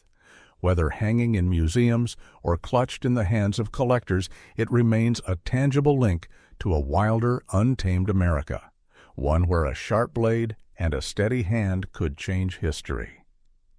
11. Legacy of Steel, the modern Bowie knife. In the dim glow of a bladesmith's forge, the Bowie knife still breathes. Though its form has evolved, its legacy remains, etched in steel, passed from frontiersmen to modern warriors, survivalists, and collectors alike. Today's Bowie knives blend traditional craftsmanship with cutting-edge materials. Some are forged from Damascus steel, their intricate patterns recalling the artistry of the past, while others use high-tech alloys engineered for maximum strength and durability. The core design, clip point, heavy blade, and balanced weight remains unchanged, a testament to its enduring functionality. Military units and survivalists still rely on Bowie-inspired blades. Special forces worldwide carry modern versions, refined for urban combat and wilderness survival. In the hands of an expert, the Bowie knife remains as deadly and versatile as it was on the frontier. Yet its presence has shifted.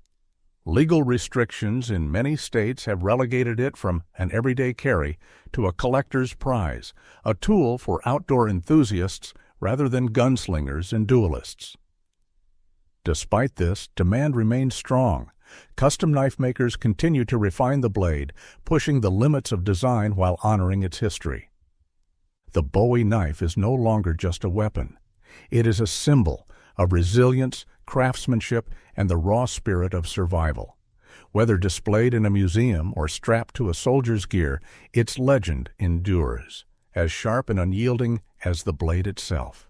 Forged in fire, baptized in blood, and carried across the frontier, the Bowie knife is more than steel. It is legend. From the sandbar fight to the Alamo, from Civil War battlefields to Hollywood's silver screen, the blade has transcended its origins. It began as a tool, became a weapon, and ultimately evolved into a symbol of American resilience. Historians call it a near-perfect implement for what humans have sought since the Stone Age, a claw and a fang to help feed and protect themselves. This sentiment captures its timeless appeal, blending brutal efficiency with the romance of self-reliance. Today, the Bowie knife endures, its form refined, but its essence unchanged. It remains a testament to those who shaped history, a reminder that in the right hands, one blade can define an era. What modern tools will leave such a mark on history? Or has the age of steel and legend come to an end? A shot cracks through the night. Smoke hangs in the air. Your pistol slips in your sweaty grip. There's no time to reload. Footsteps rush closer. Too many. A shadow moves fast. You lift the barrel, but you already know one shot won't be enough. Now, imagine a gun that fires 4, or a melee weapon that breaks bones with a single swing. The frontier never forgave mistakes. Out here, the right weapon meant the difference between walking away or not walking at all. But what made them so deadly, and what was so special about them that most of us never knew? Today, we're looking at 5 of the most feared weapons on the frontier. Tools of survival, power, and death. My name is Matthew, and this is Wild America. Now, let's start with a gun so strange, so remorseless, it could take down 4 men with a single pull of the trigger. Number 1, Duck's Foot Pistol. This is probably one of the strangest, most striking guns from the old days. Folks call it the duck's foot because those 4 barrels fan out just like a webbed foot. Odd looking, sure, but dangerous in the right hands. So what's the deal with it? Well, most folks who've heard of this gun have an idea of how it worked and who used it. But let's take a closer look at what's true, what's guessed at, and what it was really like to handle one of those curious pistols. The duck's foot pistol, with its multiple barrels fanning out like a duck's foot, was primarily used by individuals needing to confront multiple assailants simultaneously. Some suggest that gamblers, outlaws, and lawmen on the American frontier found the pistol appealing due to its compact size and rapid discharge capability. As for the mechanics, this pistol's got 4 muzzle-loading barrels, each marked 1 through 4. Those grooves aren't rifling. They're wrench marks. You'd have to twist them loose to clean or swap out barrels. This was indeed a simple, practical design. And like many pistols back then, it's a flintlock, meaning you pour powder and ball down each barrel, prime the pan, and close the frizzen. When you're ready to fire, you'd pull back that hammer and squeeze the trigger. Flint strikes steel, sparks fly, powder ignites, and flame races through tiny vents, firing all 4 barrels at once. 4 shots, 1 squeeze. Loud, messy, and effective. But why even build something like this? Well, imagine for instance you're guarding prisoners, or you're captain on a ship, crew's grown edgy, and the stench of mutiny is in the air. Or say you're guarding a stagecoach, rolling through open country. Then out of nowhere, a gang of outlaws comes charging in from both sides. There's no time to aim, no time to think. 1 pull of the trigger sends a spread of lead flying, spooking their horses, making them scatter. Or let's say you're in a saloon when a brawl turns ugly. Fists are flying, bottles smashing, and suddenly somebody goes for their gun. But before the whole place turns against you, you fire once. 4 shots at once. It doesn't have to be perfect. It just has to be enough to make everyone back off. 1 trigger pull sends 4 lead balls flying at once, spreading wide enough at 5 paces to hit 3 men side by side. It certainly had terrible accuracy for 1 target, but just right when you're trying to fend off a bunch of attackers coming at you all together. Sure, some folks say you could turn it sideways to hit just 1 man, but powder spilling from the pan might cause misfires. Not exactly something you'd want to gamble your life on. And there were variations too. Some duck's foot pistols had more barrels, some fewer, some angled slightly up or down, but most kept those barrels flat, fanned wide, ready to clear a crowd in 1 deadly moment. And whoever designed the duck's foot pistol counted on steady nerves. You had 1 chance, 1 quick shot to aim true, and pray it worked. Back then, guns weren't weapons you reloaded fast in the thick of a fight. You had one bullet per barrel. Fire once and it was done. That's why pistols of this era often doubled as clubs. A long pistol could be flipped around and swung like a mace. Rifles had bayonets to stab or jab once you'd fired your shot, but the duck's foot wasn't big enough for that. It fired its 4 bells, and after that you tossed it aside. Your real weapon, your main defense, was usually a blade. Ship captains, prison guards, they carried swords at their hips. So the pistol was just a desperate first strike. 4 barrels meant 4 attackers down, or at least wounded, before you drew steel. Today, of course, you'd never use something like this for defense. Firing a 20-degree spread in a crowd? Reckless doesn't begin to cover it. But that's exactly what makes it fascinating. It belonged to an age that didn't think twice about such things. And you know, sometimes bullets weren't the answer. Sometimes you needed something that didn't run out of lead. Number 2. Gun stock war club. Now, this here was more than some native weapon. It was personal. Crafted by the tribes of the eastern woodlands, northern plains, and central plains, the gun stock war club got its name from the shape. It imitated the wooden stock of a musket or rifle, but it was far deadlier up close. Historians still debate when exactly these first appeared, but by the 1700s they'd spread wide enough among tribes like the Lakota, earning a fierce reputation on the frontier. It was made from heavy, dense woods, oak, ash, maple, hornbeam, or hickory, and when used, the club swung with ferocious power. At just 2 or 3 pounds, it was perfectly balanced to deliver crushing blows with each swing. Some were deadly enough with wood alone, but warriors often sharpened their club's lethality by fitting blades or spear points near the elbow. Flint, iron, horn, whatever cut deepest. And sometimes the blade was shaped like hearts, resembling European pole arms called spontoons, adapting foreign ideas into weapons uniquely their own. You see, European trade brought iron and steel knives into native hands, fueling the evolution of these clubs. Archaeologists have even found Plains native gunstock clubs from the 1800s embedded with butcher knife blades, clearly marked by their maker, Lamson and Goodnow Manufacturing Company, patent March 6, 1860. So yeah, it was a practical, deadly, and symbolic weapon. A weapon that told a story of survival, undying resistance, and fierce pride. Strike by hard-nosed strike. The clubs were also used as symbols. Warriors often carved elaborate shapes into the wood, decorating them with brass tacks and geometric patterns that spoke of pride, bravery, or tribal identity. But we ask again, where exactly did the idea come from? Some say indigenous warriors drew inspiration from the European soldiers they encountered. They saw British and French troops wield muskets that, once empty, became brutal clubs, gripped by the barrel and swung with devastating force in close combat. This intimidating tactic may have impressed native warriors, leading them to craft clubs mimicking the shape to utilize the fear it inspired. Others claim tribes took actual muskets traded by settlers and converted them into clubs, but that's unlikely.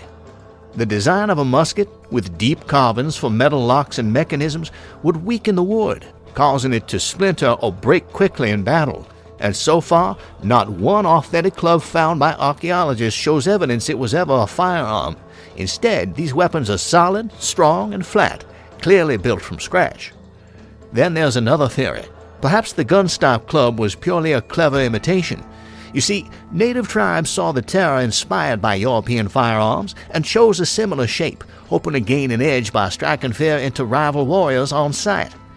Even more, there's also a third explanation offered by some historians, a simpler explanation that was strongly supported by American native voices. Maybe it was all just a coincidence. Native tribes may have designed this weapon entirely on their own, long before Europeans ever arrived. But we knew one thing for sure.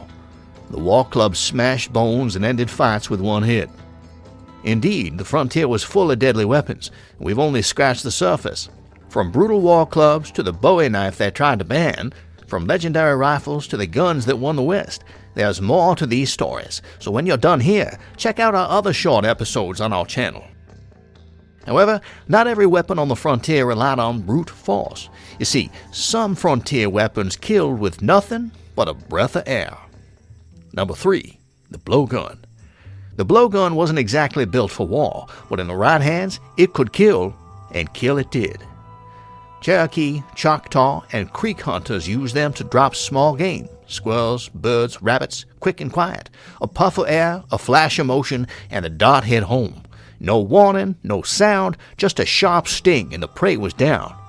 These weapons were made from river cane, hollowed and smoothed over time. Some stretched over 6 feet long, straight as a rifle barrel, light enough to carry, deadly in the right hands.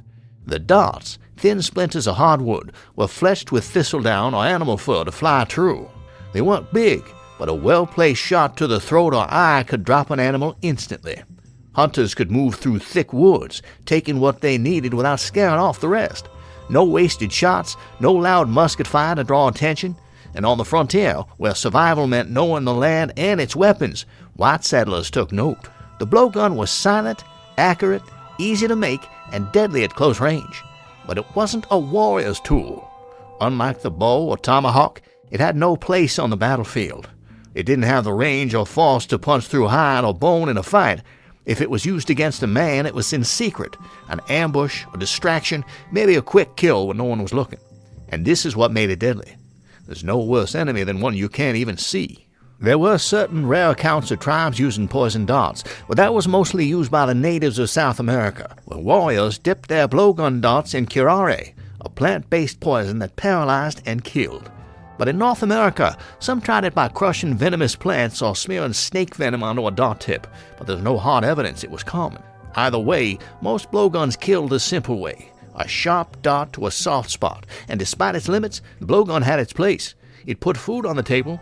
It let a hunter take a meal without a sound. It gave skilled hands a way to kill without ever being seen. And in the wild frontiers of America, where every shadow could hide an enemy and every sound could draw danger, that kind of silence was its own kind of power. But then again, the frontier was full of strange ideas. Some men wanted more power, more speed, and guns that could fire again and again without stopping. This takes us to number 4, Cochran turret revolver. Now here's a weapon that's odd, but with a story too good not to share. The Cochran patent turret pistol is one of those strange creations collectors love. In fact, it's quite peculiar, all because of its unusual horizontal turret. Big, bold, revolving, and holding all the chambers inside. Sure, you probably heard of the Porter revolvers with their vertical turrets.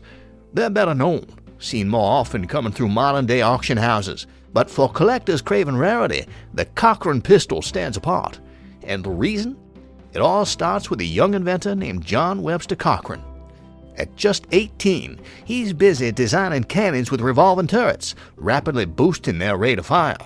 His creation worked so well, he found himself showing off for top brass in England and France, men who could change his life with a simple yes.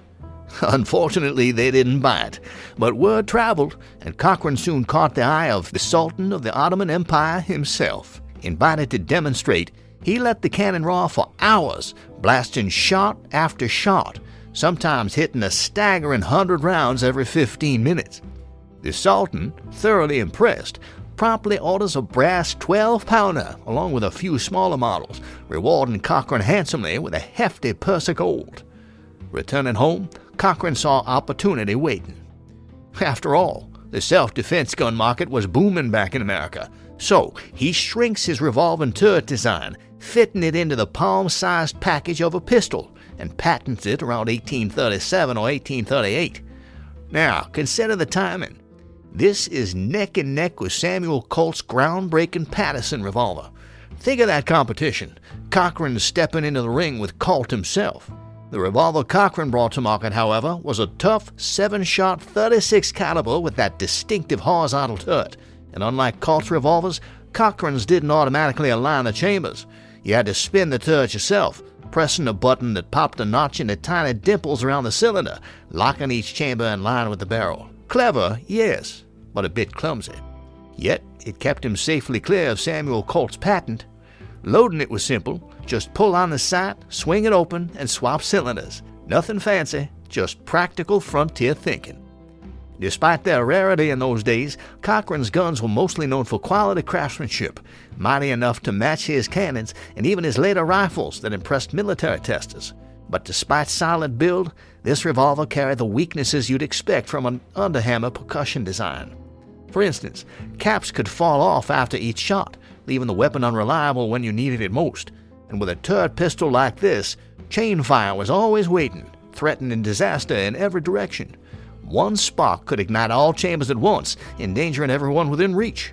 With safer revolvers available, it's no surprise Cochran's creation struggled to sell. Only around 150 turret pistols were ever built. He tried different versions: wood grips, 2 triggers, even cased sets, and an 11-shot rifle that, amazingly, avoided chain fires despite powder spilling everywhere. But that's another tale. Nevertheless, this was truly a beautiful piece of frontier artistry and craftsmanship. But what if you could fire 4 barrels, one after the other, without even cocking a hammer? Number 5. Charles Lancaster 4-barrel underlever hammerless shotgun. Back in 1883, deep in the fog-choked streets of London, Charles Lancaster built something that turned heads and tightened grips. This wasn't just another scattergun. No, it was a beast, a thing of brutal precision, carried by men who didn't waste words. Captain E. Collier and W.A. Happel, names talked about in the right circles, men who needed firepower that spoke for them. Lancaster wasn't some greenhorn tinkering in a shop. He came from a long line of gunsmiths, men who built cannons to shake battlefields and pistols meant for last stands. His 4-barreled Lancaster pistol was already infamous. Twice the barrels, twice the chance to make it out alive. So he figured, why not take that same ruthless design and forge it into a shotgun? The result was as bold as it was reckless. 4 barrels instead of 2, stacked tight, squared like a fighter's fist. Damascus steel, black as a storm cloud. And no break action here. Lancaster scrapped the usual design. Instead, he crafted an internal striker system, spinning like a watchmaker's nightmare. The rear trigger cocked it, set the mechanism. The front trigger set loose hell. One shot at a time, until the air was filled with smoke. Whatever stood in front was gone. Furthermore, a single nickel blade sat atop the barrels, plain, clean, deadly. And along the breech, Lancaster stamped his mark, engraved in steel like a challenge. Charles Lancaster, 151 New Bond Street, London. Patent 4-barrel breech-loading hammerless gun. Now, the shotgun's frame was built to last. Its screws fitted fine as clockwork. And on each side, bold and proud, read Charles Lancaster's patent, London. Just below, a gold-inlaid safe rested near the tang safety, a rare bit of mercy on a weapon made for hard-hearted work. Even the recoil shields bore their own grim makers, numbers punched sharp and clear, counting down clockwise, showing exactly where death waited. Now, here's how it worked. 4 barrels, 4 firing pins, but just one striker spinning inside a rotary mechanism. When you pull the rear trigger, it cocks the striker, rotates it, and it lines up the first barrel. You squeeze the front trigger, boom! Then do it again and again, barrel by barrel, clockwise from the upper left until the last one speaks. But Lancaster gave the shooter options. That rear trigger, you could use it like a set trigger. Cock first, take a breath, then fire with a feather-light touch. Or if things turned ugly fast, you could pull straight through with just the front trigger. Double action, no pause, no hesitation. Just a hard squeeze and a fast shot, each barrel snapping into place as quick as you could pull. And once it's empty, the gun would crack open smoothly thanks to the strong Jones underlever underneath. A twist, a push, and you are back in business, ready to go again. The Lancaster 4-barrel wasn't built for sport. It wasn't built for show either. This was a weapon built for men with no room for second chances. It had vicious and pitiless mechanical poetry and a simple, rough purpose: to put an end to whatever stood in its way. And out in the unforgiving wild, a man carrying one was making a bold statement. After all, the frontier was never fair. It never cared who was fast, who was strong, or who had the most to lose. All that mattered was who was ready. And these were today's 5 weapons, 5 ways to end a fight before it started. Some men built them, some men feared them, and some men trusted their lives to them. Because out here, all that mattered was to be the last one standing. You've seen guns, you've heard cannons, but those weren't the scariest things out there in the American frontier. No, the real fear came when you saw nothing, then felt it. A club, a tomahawk, in the dark, in the woods. 1 second, and you were gone. And this is their story. They didn't shout, they didn't chant. They just came fast and brought pain. Your ribs folded, your spine gave out. You hit the dirt and never got back up. And that was the power of a good swing, of a weapon meant to destroy you. War clubs didn't care. Tomahawks weren't polite. They just did the job and left you behind. My name is Sam, and this is Wild America. Now, long before steel crossed the prairie, native warriors already trusted one weapon. Part 1. War clubs. Native American war clubs go back to the earliest periods of tribal warfare. Long before contact with Europeans, tribes across North America used clubs in battle. They were part of a broader tradition seen in many early cultures worldwide, where the club was one of the first weapons humans used. Over time, native groups developed their own distinct styles, adapting the basic form for different uses in war, ceremony, and status. Native tribes always shaped each head from what land gave: stone, antler, and then later iron when trade came in. Handles came from hard maple or oak, which is then shaped slow and then wrapped tight with rawhide so that nothing slipped when the air turned red. East of the Mississippi, warriors used ball-headed clubs made from a single piece of hardwood. The end was round and solid, like a fist. These clubs were well-balanced, slim, and heavy enough to break a skull. Some had metal spikes at the tip, and feathers hung from small holes. Each feather carried meaning, believed to give power to the one holding it. An Ojibwe scout might carry one for decades, then give it to his son the first time he smelled war in the wind. Now, although iron and steel changed the way warfare looked across much of the world, many Native American tribes kept using war clubs, refining them with new materials but sticking to the same close-quarters style. So yeah, the old clubs still had weight, not just in size, but in meaning. If a warrior killed with his club, he might leave it next to the body. No words needed. The club said enough. Other times he'd leave it deep in enemy land, like a challenge, and if the enemy picked it up, that meant war. Simple. And in the hot forests of the southeast, clubs got heavier. 2 or 3 feet of solid oak or hickory carved from one thick branch. The head bulged like a hammer. Some also had spikes made of bone or iron. Carvers near the Great Lakes added more. They'd also carve animal faces into the wood, like the open mouth of a bear or wolf seemed to bite down on the ball. Creek warriors called their clubs a tassa. Some made one edge flat like a wooden sword. Early visitors said it looked like a prop, but it broke bones for real. John Lawson once watched Catawba men dance with wooden swords under torchlight. Then came the red sticks. Creek rebels painted their clubs with red ochre. Red meant blood. Red meant war. Blood. Anger. It was a message, a promise. In Creek towns, if you raised a white stick, it meant you wanted peace. Even Creeks who sided with the U.S. painted their weapons before battle. In 1813, 700 Red Stick warriors attacked Fort Mims. It was close fighting, smoke, screams, clubs, and knives.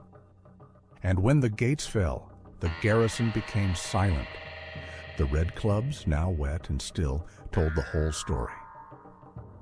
For the Haudenosaunee, peace came with a white belt or a pipe. But a red or black club left on the trail meant war was coming. No one needed to speak.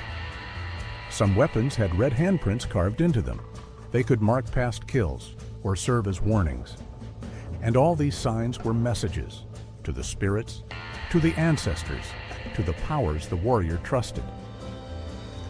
And you know, some clubs got more wild, with stones tied in rawhide pouches, then fixed to a stick or straight to the wrist. When swung, the stone snapped out like a whip and flew back, never lost. One traveler saw Sioux riders race past, stones spinning beside them, cracking bones on the run. By the 1860s, a warrior might ride with rifle, bow, lance, tomahawk, and club, all at once. Old tools and new ones shared the same fight. Each land and tribe had its own style, but the goal stayed the same: make a weapon that worked even when smoke filled the sky. War clubs took a lot of work, especially when there wasn't a forge or anything, just a man, a knife, and the woods. To make one, he'd walk the river, looking for a smooth stone, one that felt right in his hand. Then he'd cut a branch of hickory or ash. It had to be hard, straight, patient wood. Then back at camp, he'd peel bark and scrape sinew from an old deer, then smoke it dry.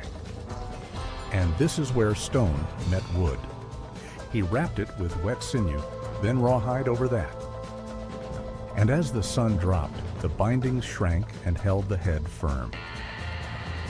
Some tribes made clubs from a single piece of stone, shaped like short maces. They looked fierce, but most say they were more for show than battle. Speed mattered more, so most warriors used stone heads fixed to wooden shafts. Others turned to the trees themselves. They'd find a burl, a lump near the roots. Carve it right, and the ball head was already there, part of the handle. And as briefly mentioned earlier, in the southeast, some clubs had notches like alligator jaws, red paint, or rows of brass tacks. Bone and horn spikes were driven in, turning wood into a blunt, sharp blade. Resin filled the cracks. Smoke cured the glue. And when it was done, the club felt alive, ready for war. As for iron weapons, blacksmiths kept changing the shape. Out near the Missouri, they made longer heads, thin, maybe 7 inches, palm wide, balanced for horseback. Some had cutouts, crescent shapes that whistled when thrown. They came from old guns, bayonets, broken saws. Nothing got wasted. When iron broke, iron came back new. Then came a weapon that looked like something else. Now picture the wooden back of a rifle, without a barrel, just the grip and shoulder, carved from maple, 2 feet long. At the corner, a spike, horn at first, later steel from an old knife. Charge with that in hand, and the enemy might think you're still holding a gun. It weighs around 3 pounds, but the force lands on a small corner, hard enough to break bone. Some added a heart-shaped blade, like the officers' spears. Blood and honor mixed in one tool. By the 1860s, during the Plains Wars, Lakota riders still carried these clubs tied to their saddles. As mentioned before, warriors marked their weapons with signs only they could read. Leather wraps, quillwork, brass, shell, red ochre. Some clubs had tallies, lines, and symbols that told a story, signs of power, of spirit. Among the Lakota, a club might carry eagle feathers, signs of a guiding spirit. Some had lightning bolts painted on, asking power from the thunder beings. Steel heads got marked too. Then, once metal came, warriors scratched in names or signs. At Horseshoe Bend, fighters' guns ran dry, but they didn't run. They fought hand to hand, clubs against bayonets, blades against rifle stocks. Many stayed, many died behind their barricade. And even when rifles ruled, a man with a hatchet and a plan was still a threat. Take the Fetterman fight, for instance. It was December, and there was snow on the ground in Wyoming. 81 U.S. soldiers walked into a trap. None made it out. Once the guns went quiet, warriors moved in close. They finished the fight with clubs and stone. One Cheyenne, named Woman's Dress, later said he used a stone war club that day. Some men were crushed, others cut. All were gone. Now, since carrying a weapon showed who you were, a man didn't just pick one up. He had to earn it. On the plains, you proved yourself first. Then you could carry a decorated club. Sometimes a club was given as a gift, a mark of honor. As mentioned earlier, you could tell who a man was by the shape of the club in his hand. And not every weapon was made to kill. Some were for counting coup, which were basically light sticks used to touch an enemy in battle. For the Plains, Cree, and Blackfoot, honor came in this way. In a counting coup, you touched your enemy without hurting him. You showed you could have killed, but didn't. It was a test of nerve, a way to show courage. Warriors carried coup sticks or clubs to show their bravery. But when things turned violent, the weapon did what it had to do. Nevertheless, these weapons had names. A warrior might treat his tomahawk like a brother. He'd talk to it, dream with it, trust it. These weapons were part of ceremony too. Before battle and after, warriors danced. For spirit, not show. For memory.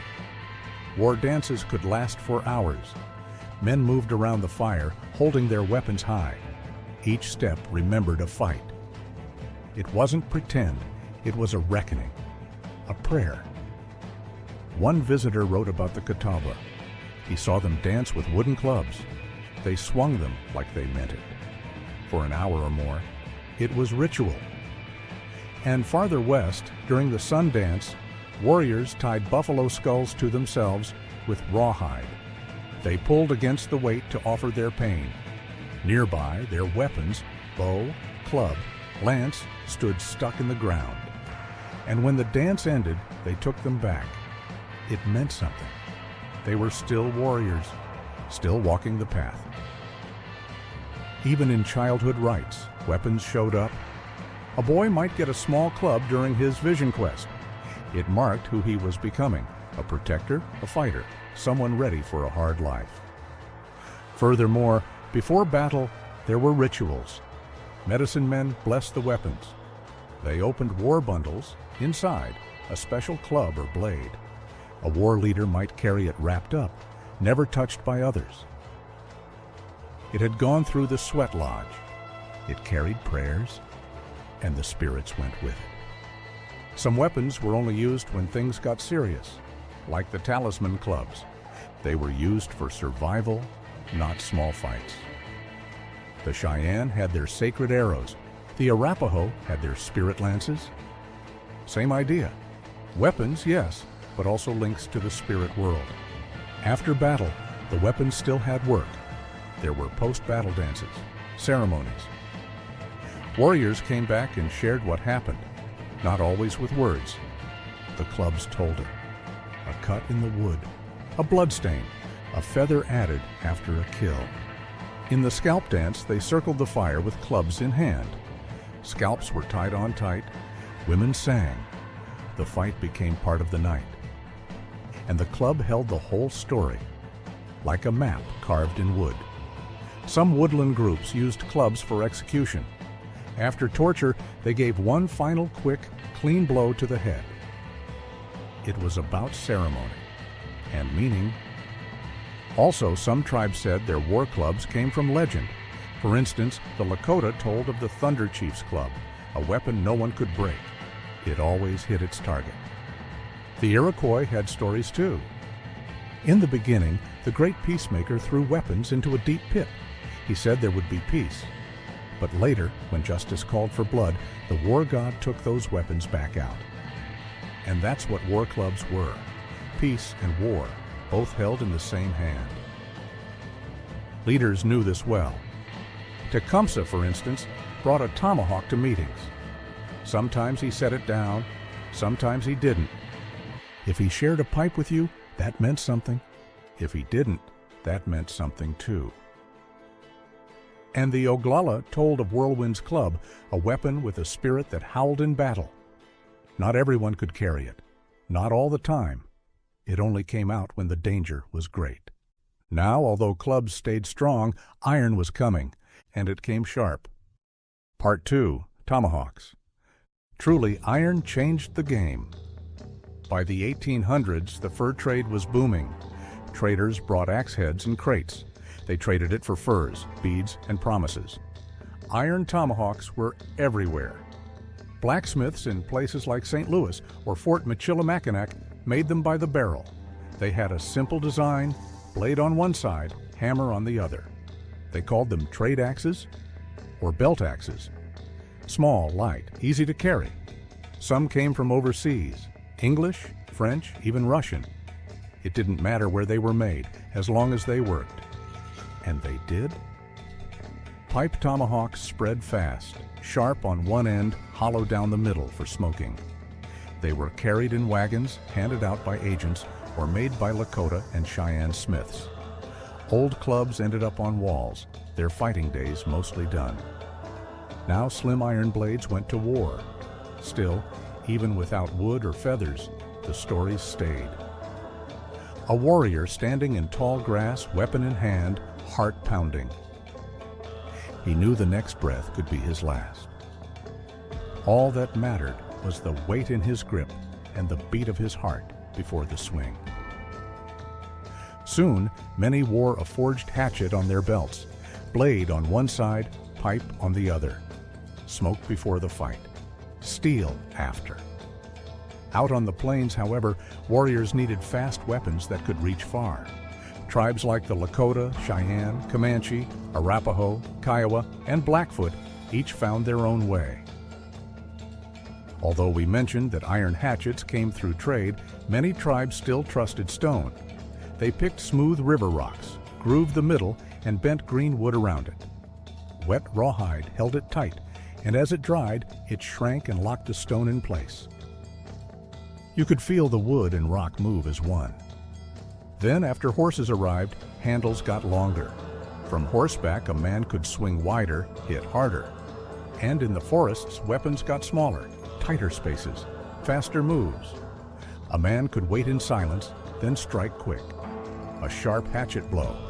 Fast, quiet, done. On the frontier, however, a wounded enemy didn't always live.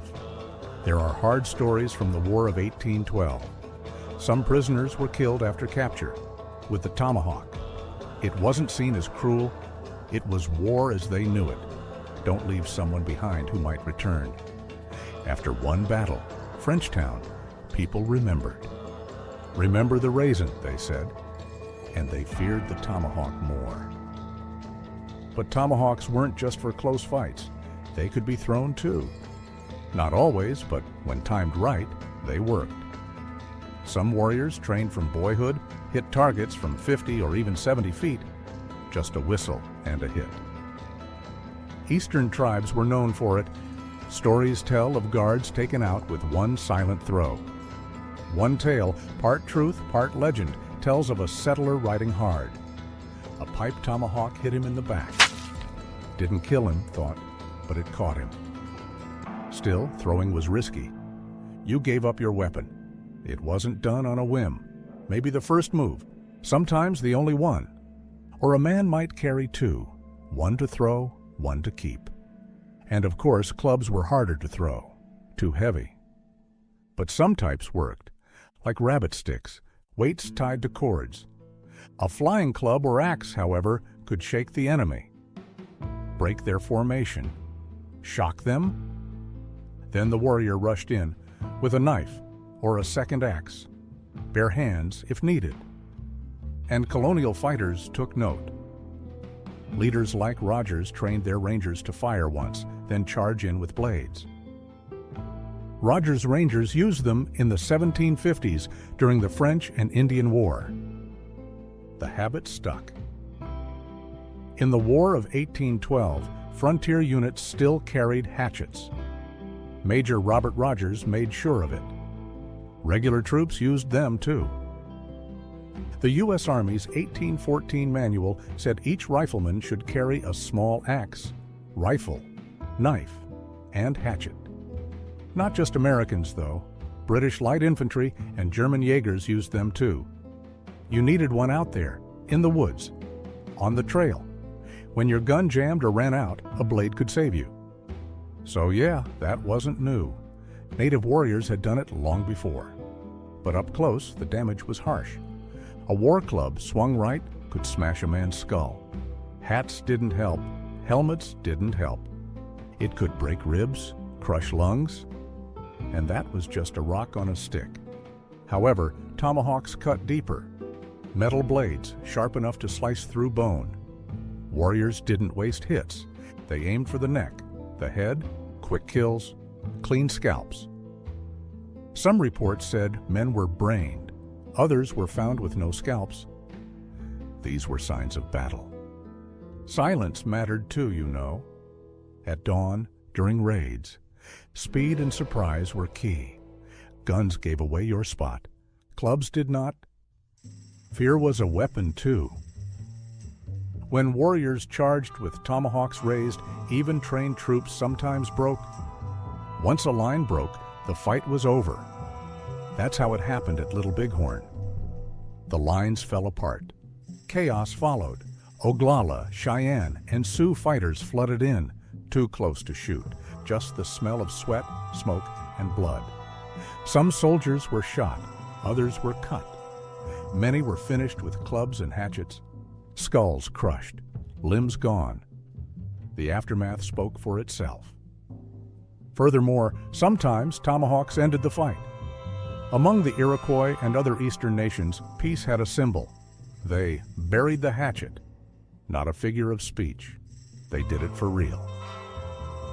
Leaders would press tomahawks into the ground to show the war was over. No fancy words, just action. In 1680, Mohawk leaders and English officers met. They each buried a weapon, one for each side.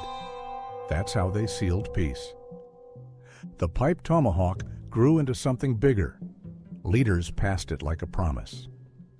U.S. agents gave them as gifts. Elders used them at council fires. In treaty talks, they didn't just smoke any pipe. They smoked this one, the one with a blade. The smoke rose, and the words rose with it. They believed the Creator heard. Outsiders called it a peace pipe. It sounded simple, but it wasn't. To those in the circle, it was serious, stronger than words on paper. Even in old photos, you can see it. A chief holding a pipe tomahawk during a treaty signing. It was part of the promise. Tribes passed it around the fire too. When it came to you, you spoke, and everyone listened. Even after the fighting stopped, people remembered.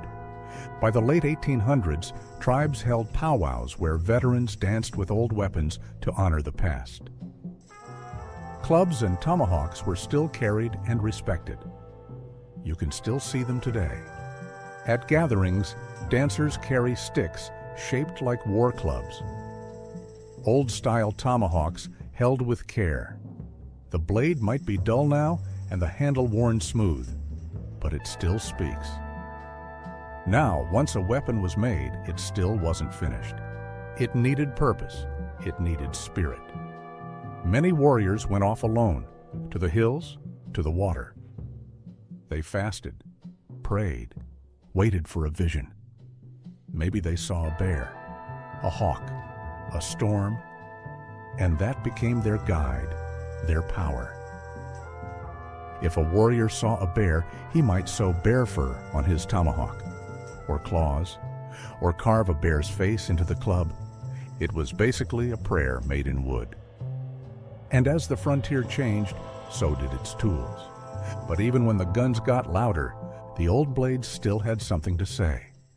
Part 3, The Change of Time. And in time, settlers noticed. They saw how native warriors fought. They saw their tools. They saw what a war club could do, especially the gunstock kind.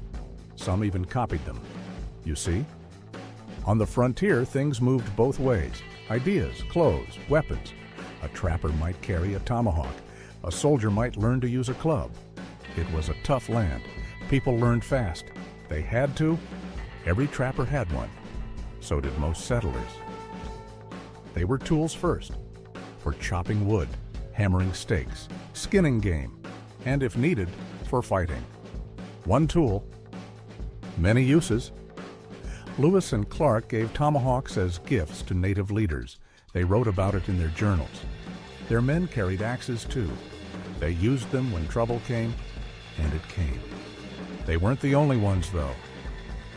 If this kind of story grips you, check out our channel after this episode.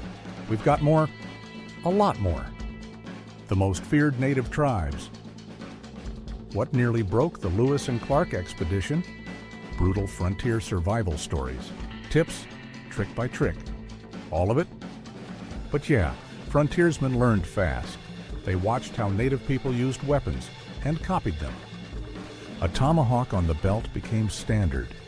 It weighed less than 2 pounds, easier to carry than a big axe. In the Rockies, many used the Hudson Bay hatchet. It had a wider blade. Same purpose, good for chopping, good for fighting. During the Seminole Wars, U.S. soldiers carried Bowie knives and hatchets, and that wasn't random. They needed tools that worked in Florida's thick swamps. Bayonets were useless in the brush, but a tomahawk, that could cut through vines and bone. The tomahawk also got into people's minds. The word came from the Algonquian language, and by the 1600s, it was in English. By the 1800s, newspapers used tomahawked to mean attacked by native warriors, even if it wasn't true. Books like The Last of the Mohicans kept the image alive.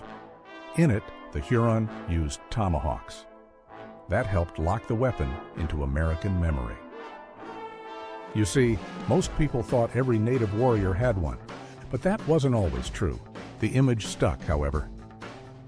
And you know, in the Civil War, some Confederate units from Indian Territory carried tomahawks. Cherokee, Creek, rifle in one hand, tomahawk in the other. A century later, in Vietnam, some U.S. soldiers carried them again. Even now, modern tomahawks exist. Some soldiers still carry them. It's more than a blade, after all. The shape still matters, and it still cuts. Even fashion picked it up. A white group called the Improved Order of Red Men used tomahawk symbols in their rituals.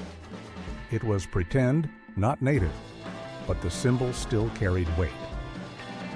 Settlers sometimes hung tomahawk replicas above their fireplaces as souvenirs, but the meaning was there: wilderness, survival, strength. By the late 1800s, rifles and revolvers had taken over. The tomahawk was no longer used in battle, but it didn't disappear. It stayed in stories. It became a symbol of the old frontier, a memory carved in wood and iron. And those stories lasted. Flying Hawk, an Oglala Sioux warrior, gave a well-known interview years after the Battle of Little Bighorn. He described how they charged into Custer's troops. He said, "The dust was thick and we could hardly see. We got right among the soldiers and killed a lot with our bows and arrows and tomahawks. Crazy Horse was ahead of all, and he killed a lot of them with his war club." Even though both sides had guns, much of the fight was hand-to-hand. Traditional weapons, clubs, tomahawks, were still deadly, and Crazy Horse's club became part of the story of victory. Another story comes from Cheyenne oral history. A woman named Buffalo Calf Road Woman became a legend. At the Battle of the Rosebud, just a week before Little Bighorn, she saved her brother by knocking a Crow warrior off his horse. She became famous, and some Cheyennes say that at Little Bighorn, she was the one who struck Custer. The story says she rode into the chaos and hit him in the back of the head with a tomahawk-like club. He fell. Then another Cheyenne woman, either Moving Robe or Annie Cheyenne, stabbed him with a spear. And after Custer died, others pierced his ears with sewing awls so he would hear better in the afterlife. Historians still debate what really happened, but Buffalo Calf Road Woman's story remains strong. It shows that women, too, picked up weapons when they had to, and their actions became legend. Another tale is from 1813, the Fort Mims Massacre, which we briefly mentioned earlier. A survivor, Joseph Jacobite, later told what he saw. The Red Stick Creeks had stormed the fort. He escaped by jumping over bodies and running into the woods. He said warriors were clubbing and tomahawking settlers, men, women, and children. One threw a war club at him. It missed his head by inches. He believed he lived only because of luck and confusion.